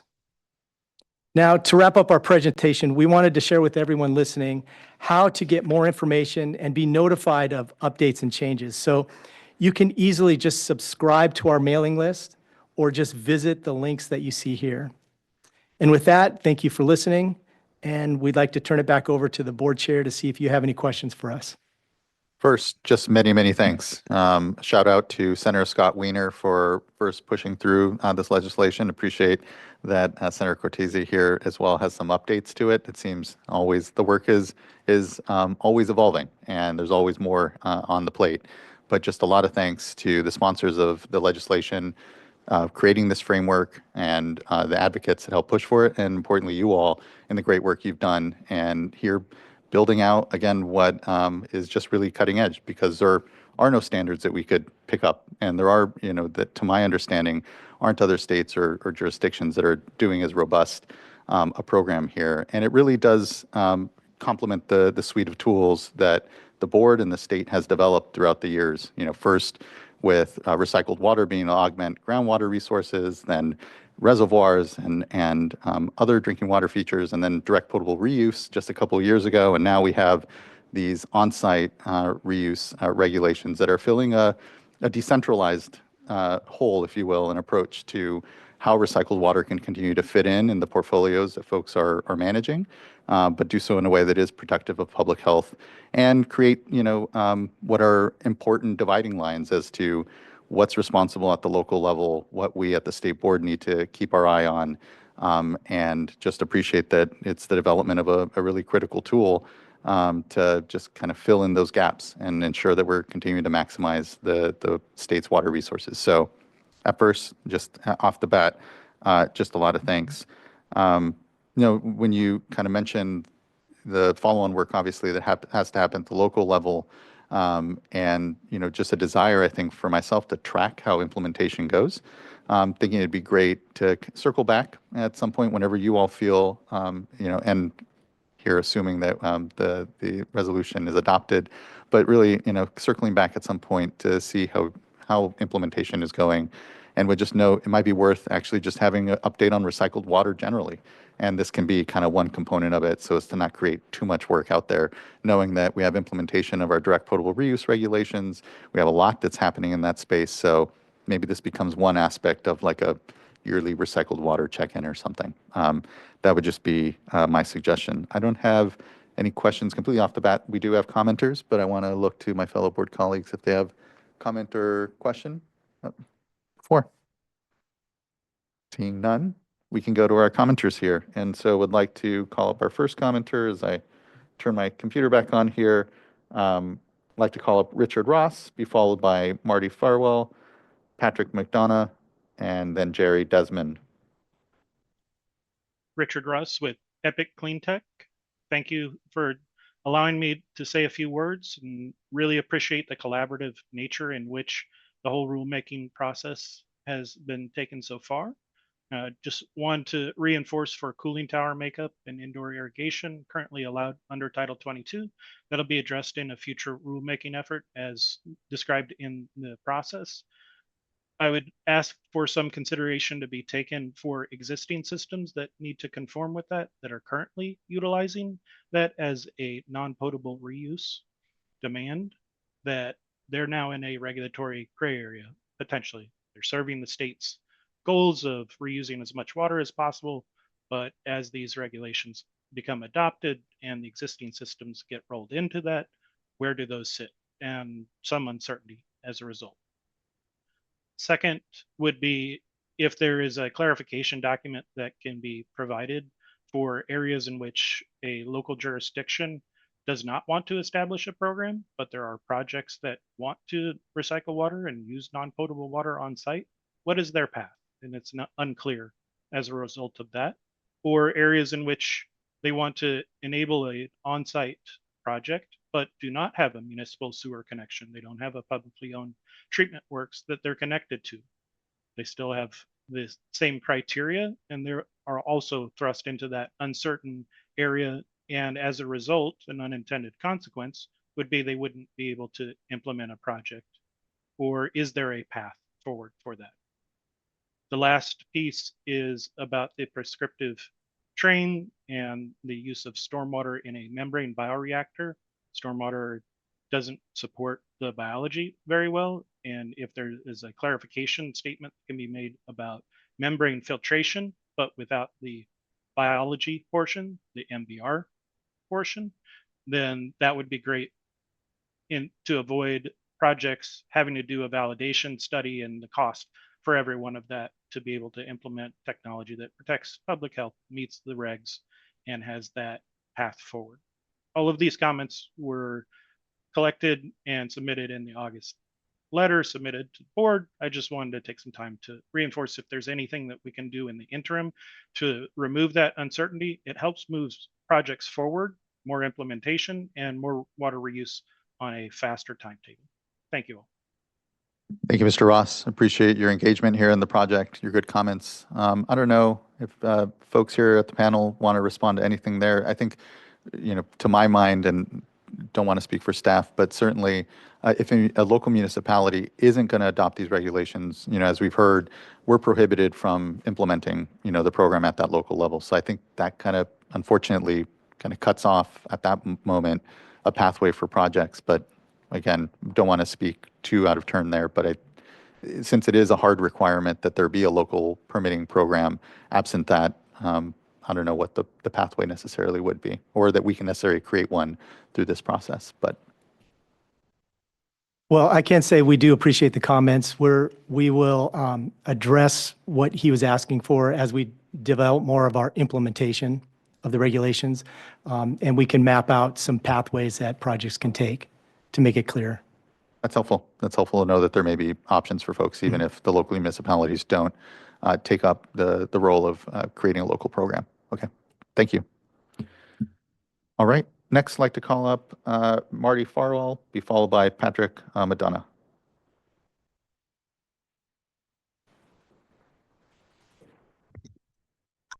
Can you hear me okay? We can. Good morning. Awesome. Gotta adjust this. Good morning, board chair, members of the board. Thank you for the opportunity to speak today, and thank you for the presentation and for all the discussion that we're having around these regulations. Just want to bring up a couple of concerns and pose a couple of questions, kind of building off of a couple of things that were brought up during the presentation. Just maybe wondering if we can get some clarity around a few things. So Our overall concern is that the proposed on-site treatment and reuse regulations, as they're written, are so stringent and costly that they may actually discourage the stormwater capture and reuse that we're seeking to achieve. Commercial stormwater is highly variable, and the treatment limits and trains that are set out in Section 60632, combined with the automatic diversion requirements set out in Section 60672, mean that systems will be incredibly costly to implement and will often be forced to discharge water rather than reuse it. So related to this, we have two specific questions. First is wondering if the Division of Water Quality believes that these requirements could ultimately suppress stormwater infiltration and reuse rather than supporting it. And then also wondering with regards to specifically the LA CII permit. The LA CII permit has compliance option 2 for capture and infiltration. Would these regulations basically cause a situation where choosing compliance option 2 would be prohibitively expensive or burdensome? And then finally, the proposed rule has implications for a wide range of industrial and commercial operations. We're wondering that under the proposed regulations, would these industrial dischargers be required to pre-treat water for dust suppression and irrigation? And again, just bring it back to our concern is that without these adjustments, the combined cost, expertise, operational demands under these regulations could render projects economically infeasible. And we want to make sure that whatever we're choosing to do is going to support that goal of increasing stormwater reuse throughout the state. Thank you for your time. Yep, thank you as well. Appreciate the questions and concerns around stormwater capture. I think I'll let folks respond, but I know much of this is geared toward on-site use in a building, not necessarily meant to aim at infiltration projects, but I don't know if folks want to respond. Yeah, I can address that, and you're correct. So it's so this comment came up from a different commenter during the public comment period also. So we consulted with the LA Regional Board's CII Stormwater Permit Program staff.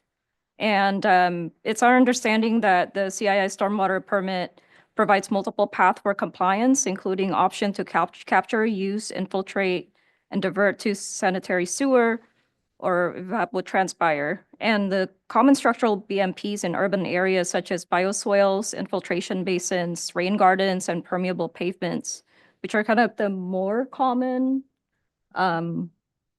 implementation of the permit, those are not subject to the proposed regulations.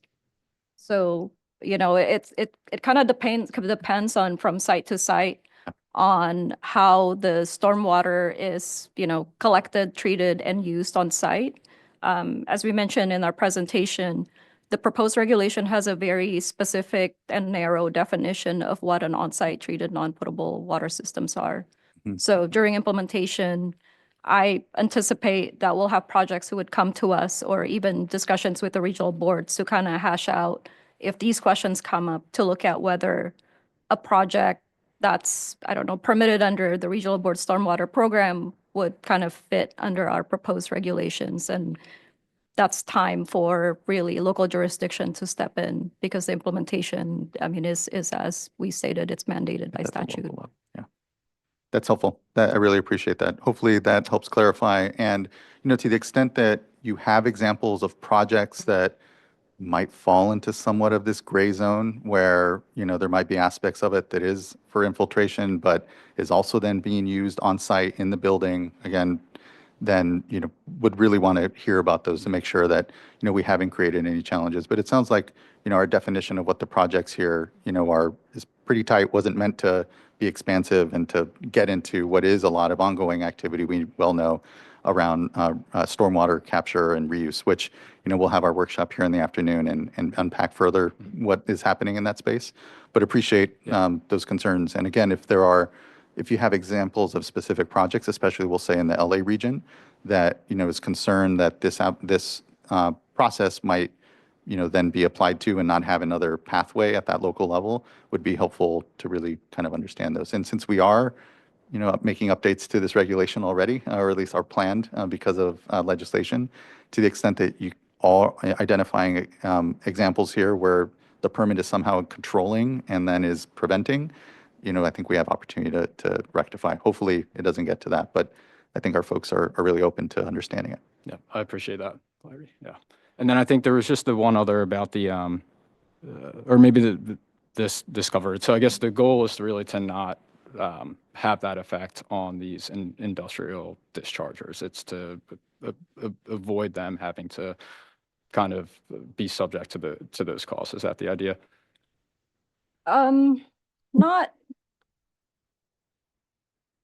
Or maybe not the idea, but that the intent is that there would be those conversations that would occur. there will be those conversations, yeah. And also, I also want to note that, existing gray water and rainwater systems, which I believe due to the definitions in the California Plumbing Code, it would cover what roof runoff and be considered stormwater in our regulations. But, if the use is irrigation, then it's not, it's not subject to the proposed regulations. Okay. Yeah. Okay, great. Thank you so much. Thank you as well. Appreciate your time. Appreciate the questions and the exchange here.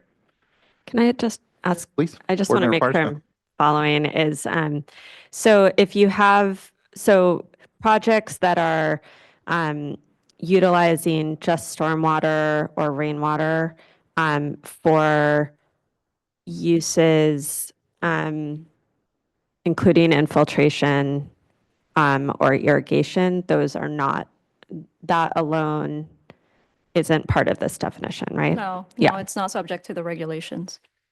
Thanks. Thank you. Really appreciate the clarification and exchange on it. Next, I'd like to call Patrick Madonna, be followed by Jerry Desmond, Benjamin Harris, and then our last commenter will be Rosario Cortez. Hi, this is Patrick McDonough, the senior attorney for San Diego Coastkeeper. Can you repeat? Sorry, I was offered to unmute kind of right when that last exchange was happening, which is very important and relevant to the comment that I may or may not make. So these regs, the question was whether these regulations cover outdoor reuse for captured stormwater. My understanding through these treatment trains and the definitions that I saw in the regulations is that it would and could cover outdoor reuses as well as indoor. Yeah, please. You can clarify, Shirley. Yeah, so the criteria, okay, so the pathogen log reductions are for indoor uses and outdoor uses. And then among all of those pathogen log reduction targets for outdoor uses, it includes irrigation. But then I want to point out that the statutes exclude rainwater and gray water systems that are subject to the California building standards. So, and I'll Okay. just, I think just to repeat my understanding, and I think, and if it's just, if you're just collecting rainwater and stormwater and for just infiltration or irrigation, it doesn't fall within these regulations. It does not. Great. Correct. Yeah, and I think where the confusion is, we anticipate when the project, for most facilities, it's a good chunk of the budget, right? It's pretty significant investment as you would for every other water reuse projects. Although, there may be those that would install a system just for like landscape irrigation, which is the most common. But then there may be those that would be, doing landscape irrigation and then sending water indoors. And then also for, say, for like water features, so like water fountains and courtyards and that sort of thing.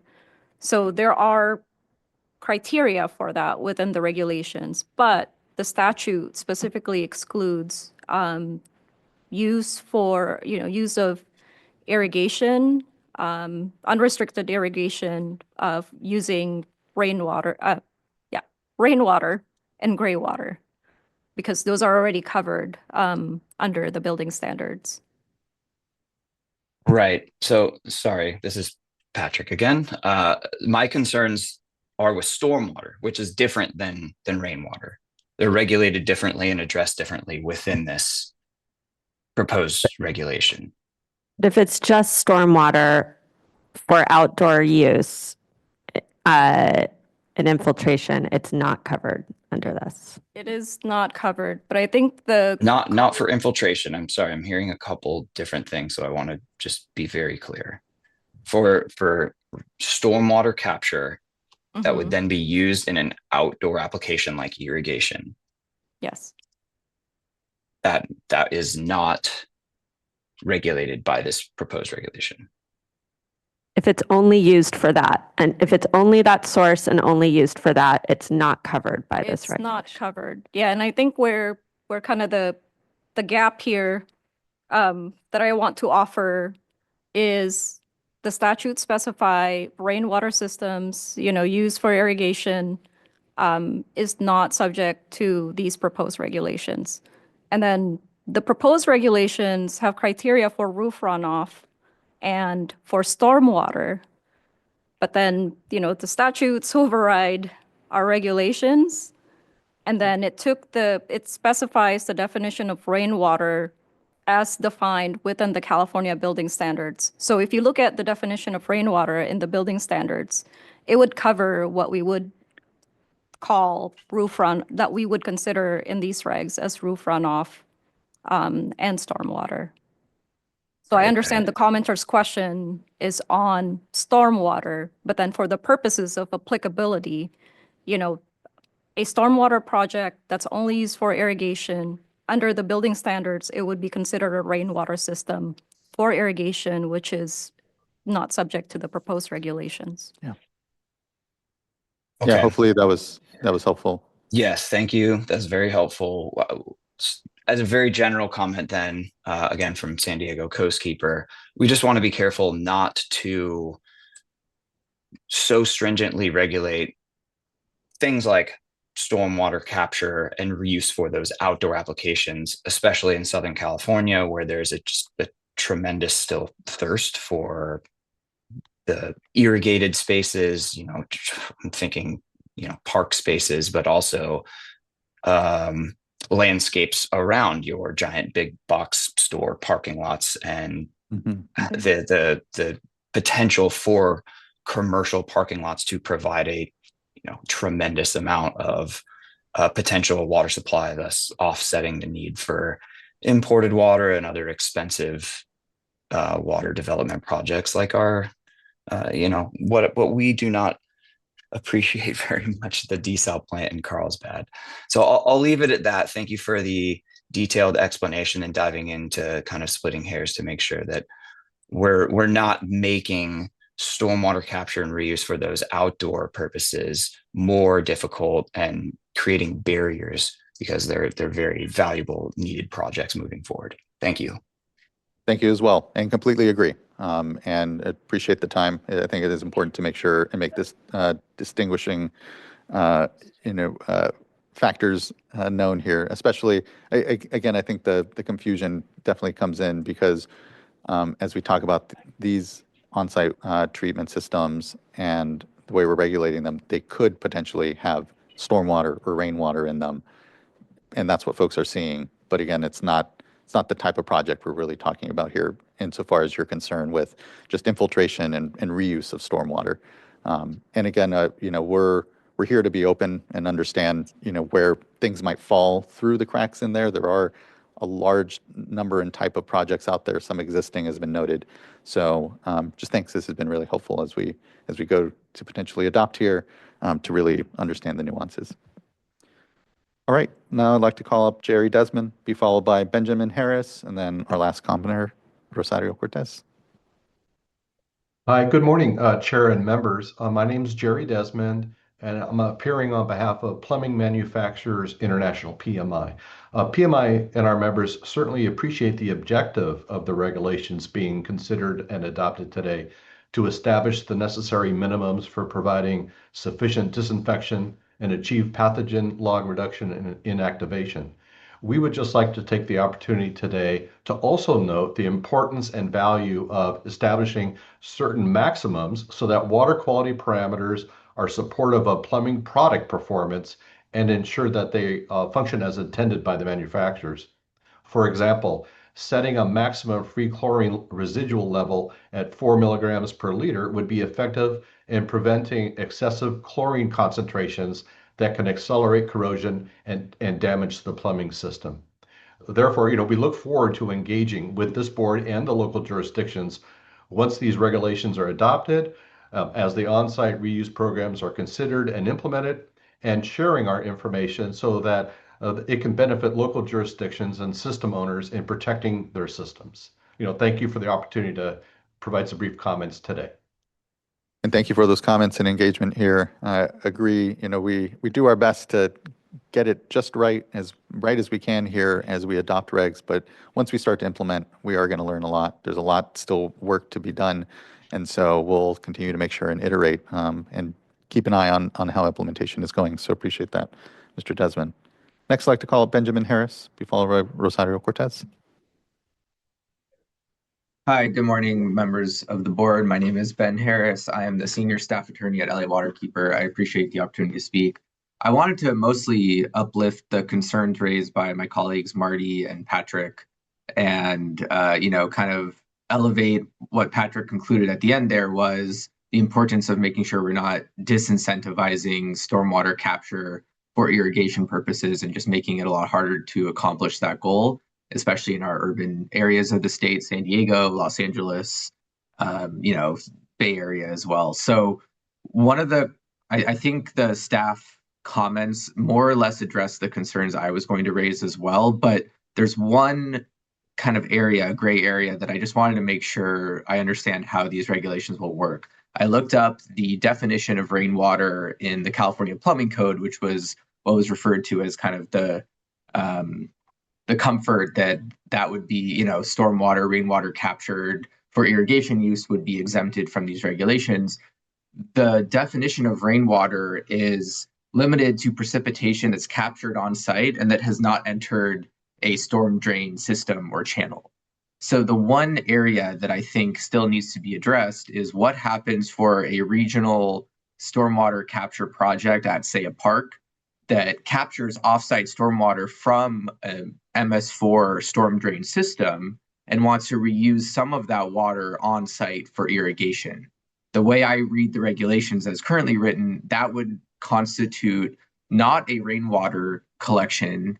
I don't know if that's a gray water collection that would be exempted, but the idea is that it's fundamentally just stormwater being captured, consolidated, and used for irrigation on site. So would that need treatment or not? Our hope is that that would not require all of the degrees of bacterial treatment that's outlined in the regulations, just because that would be really expensive and kind of disincentivize an easy source for on-site irrigation with non-potable stormwater.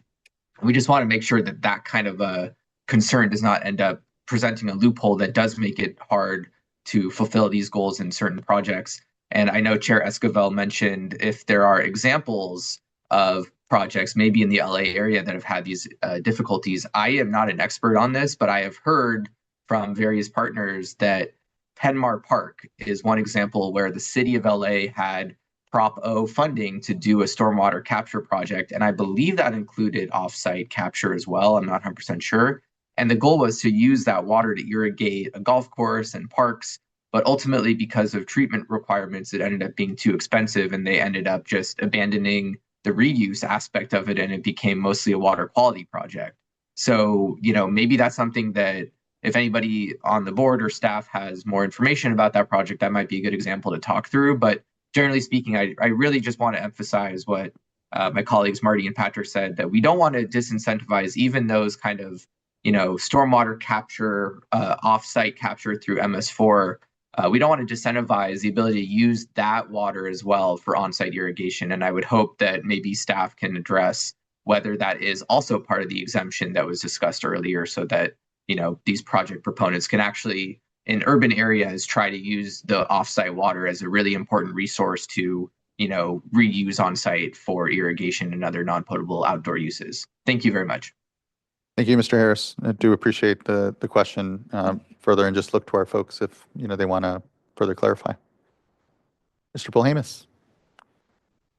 Well, Darren Pulham is Deputy Director for the Division of Drinking Water, and just wanted to address Mr. Harris's question. So he is hitting on a spot that actually was brought up through legislation this year, and the Division of Water Quality, along with Division of Drinking Water, is already working to try to address this kind of in the mix situation. These regs do nothing about that, and we also will take a note that we want to be clear that we're not going to apply these regs to those circumstances, but that circumstance that he's mentioning of these larger stormwater gathering projects does need some consideration, and that has been taken note of and already a process that's underway to try to help facilitate those projects in the future. Really appreciate that, Mr. Polhamus. Yeah, what came to mind is certainly, whatever challenges that project had through the permitting process shows that there is an existing permitting process, certainly, that it needs to try to go through.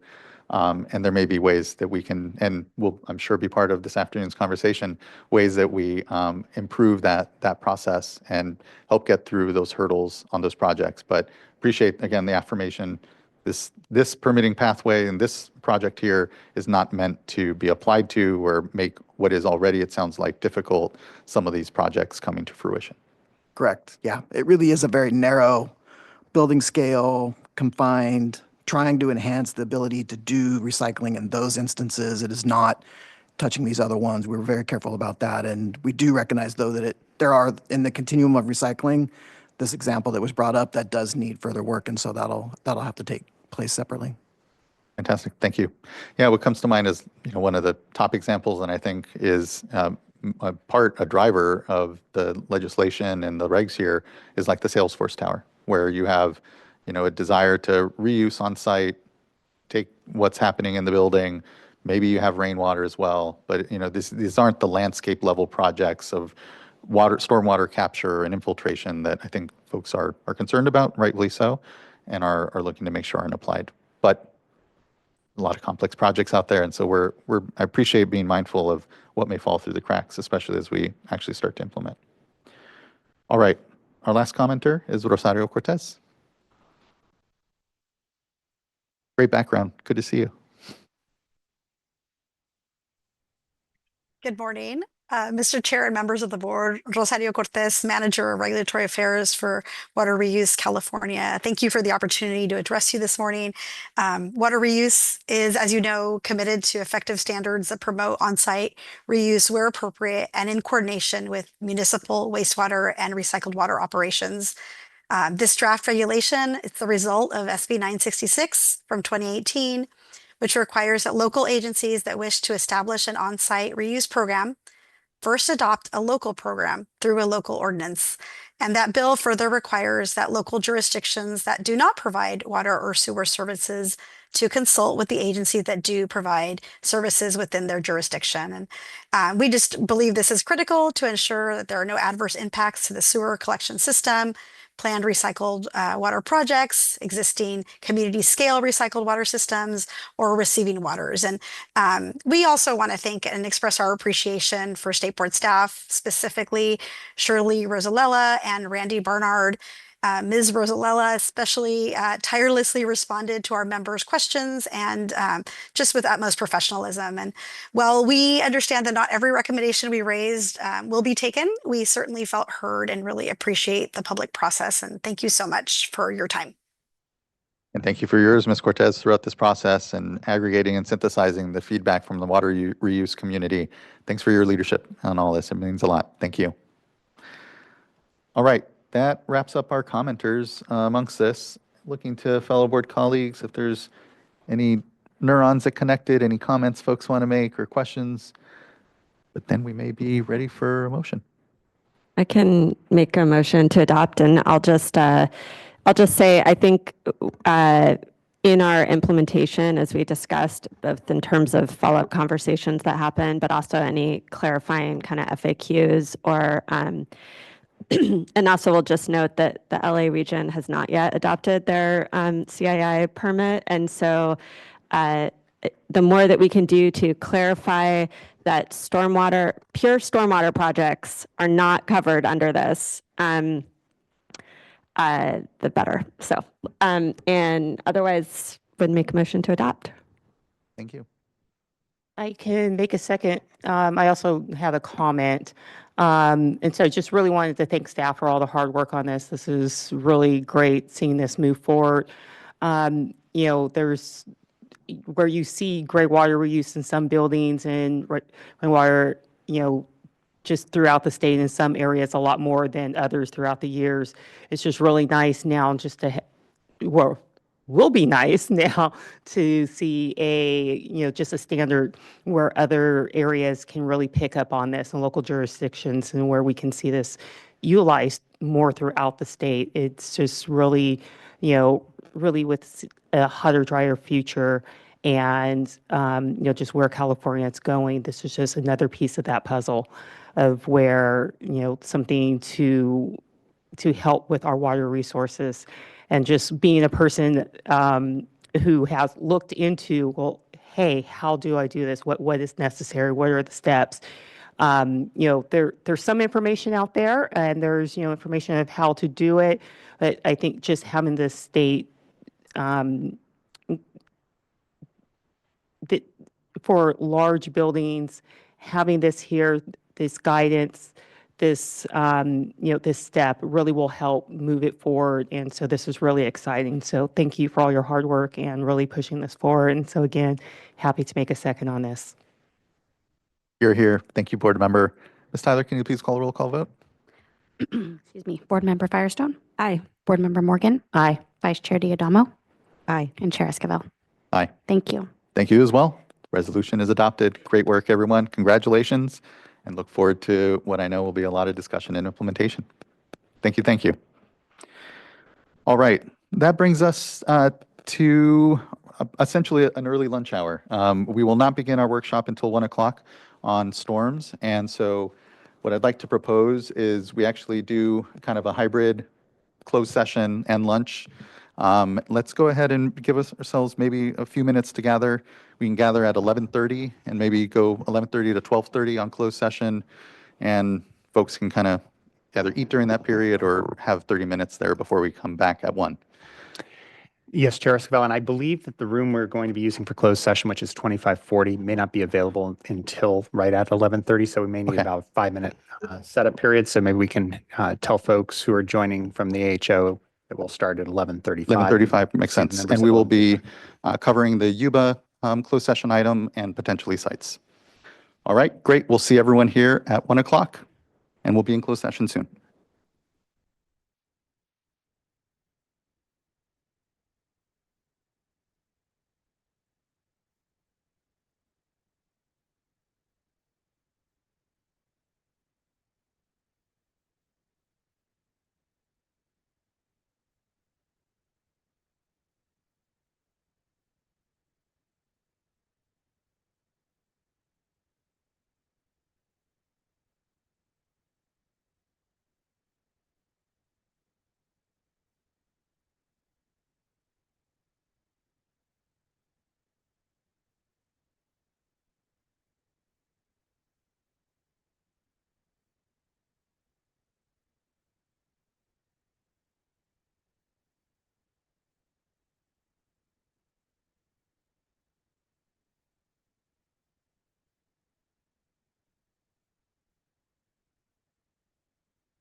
The Orange Memorial Park Project.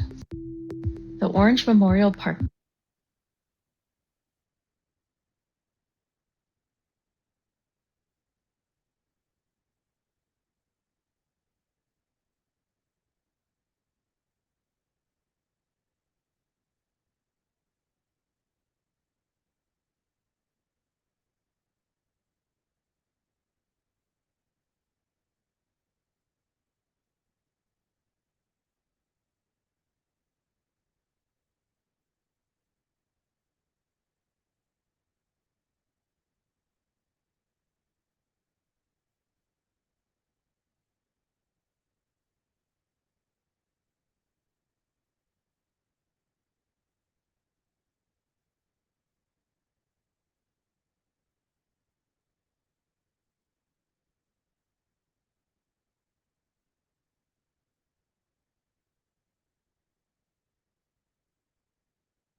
The Orange.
The Orange Memorial Park project, funded by a Caltrans Water Quality Grant.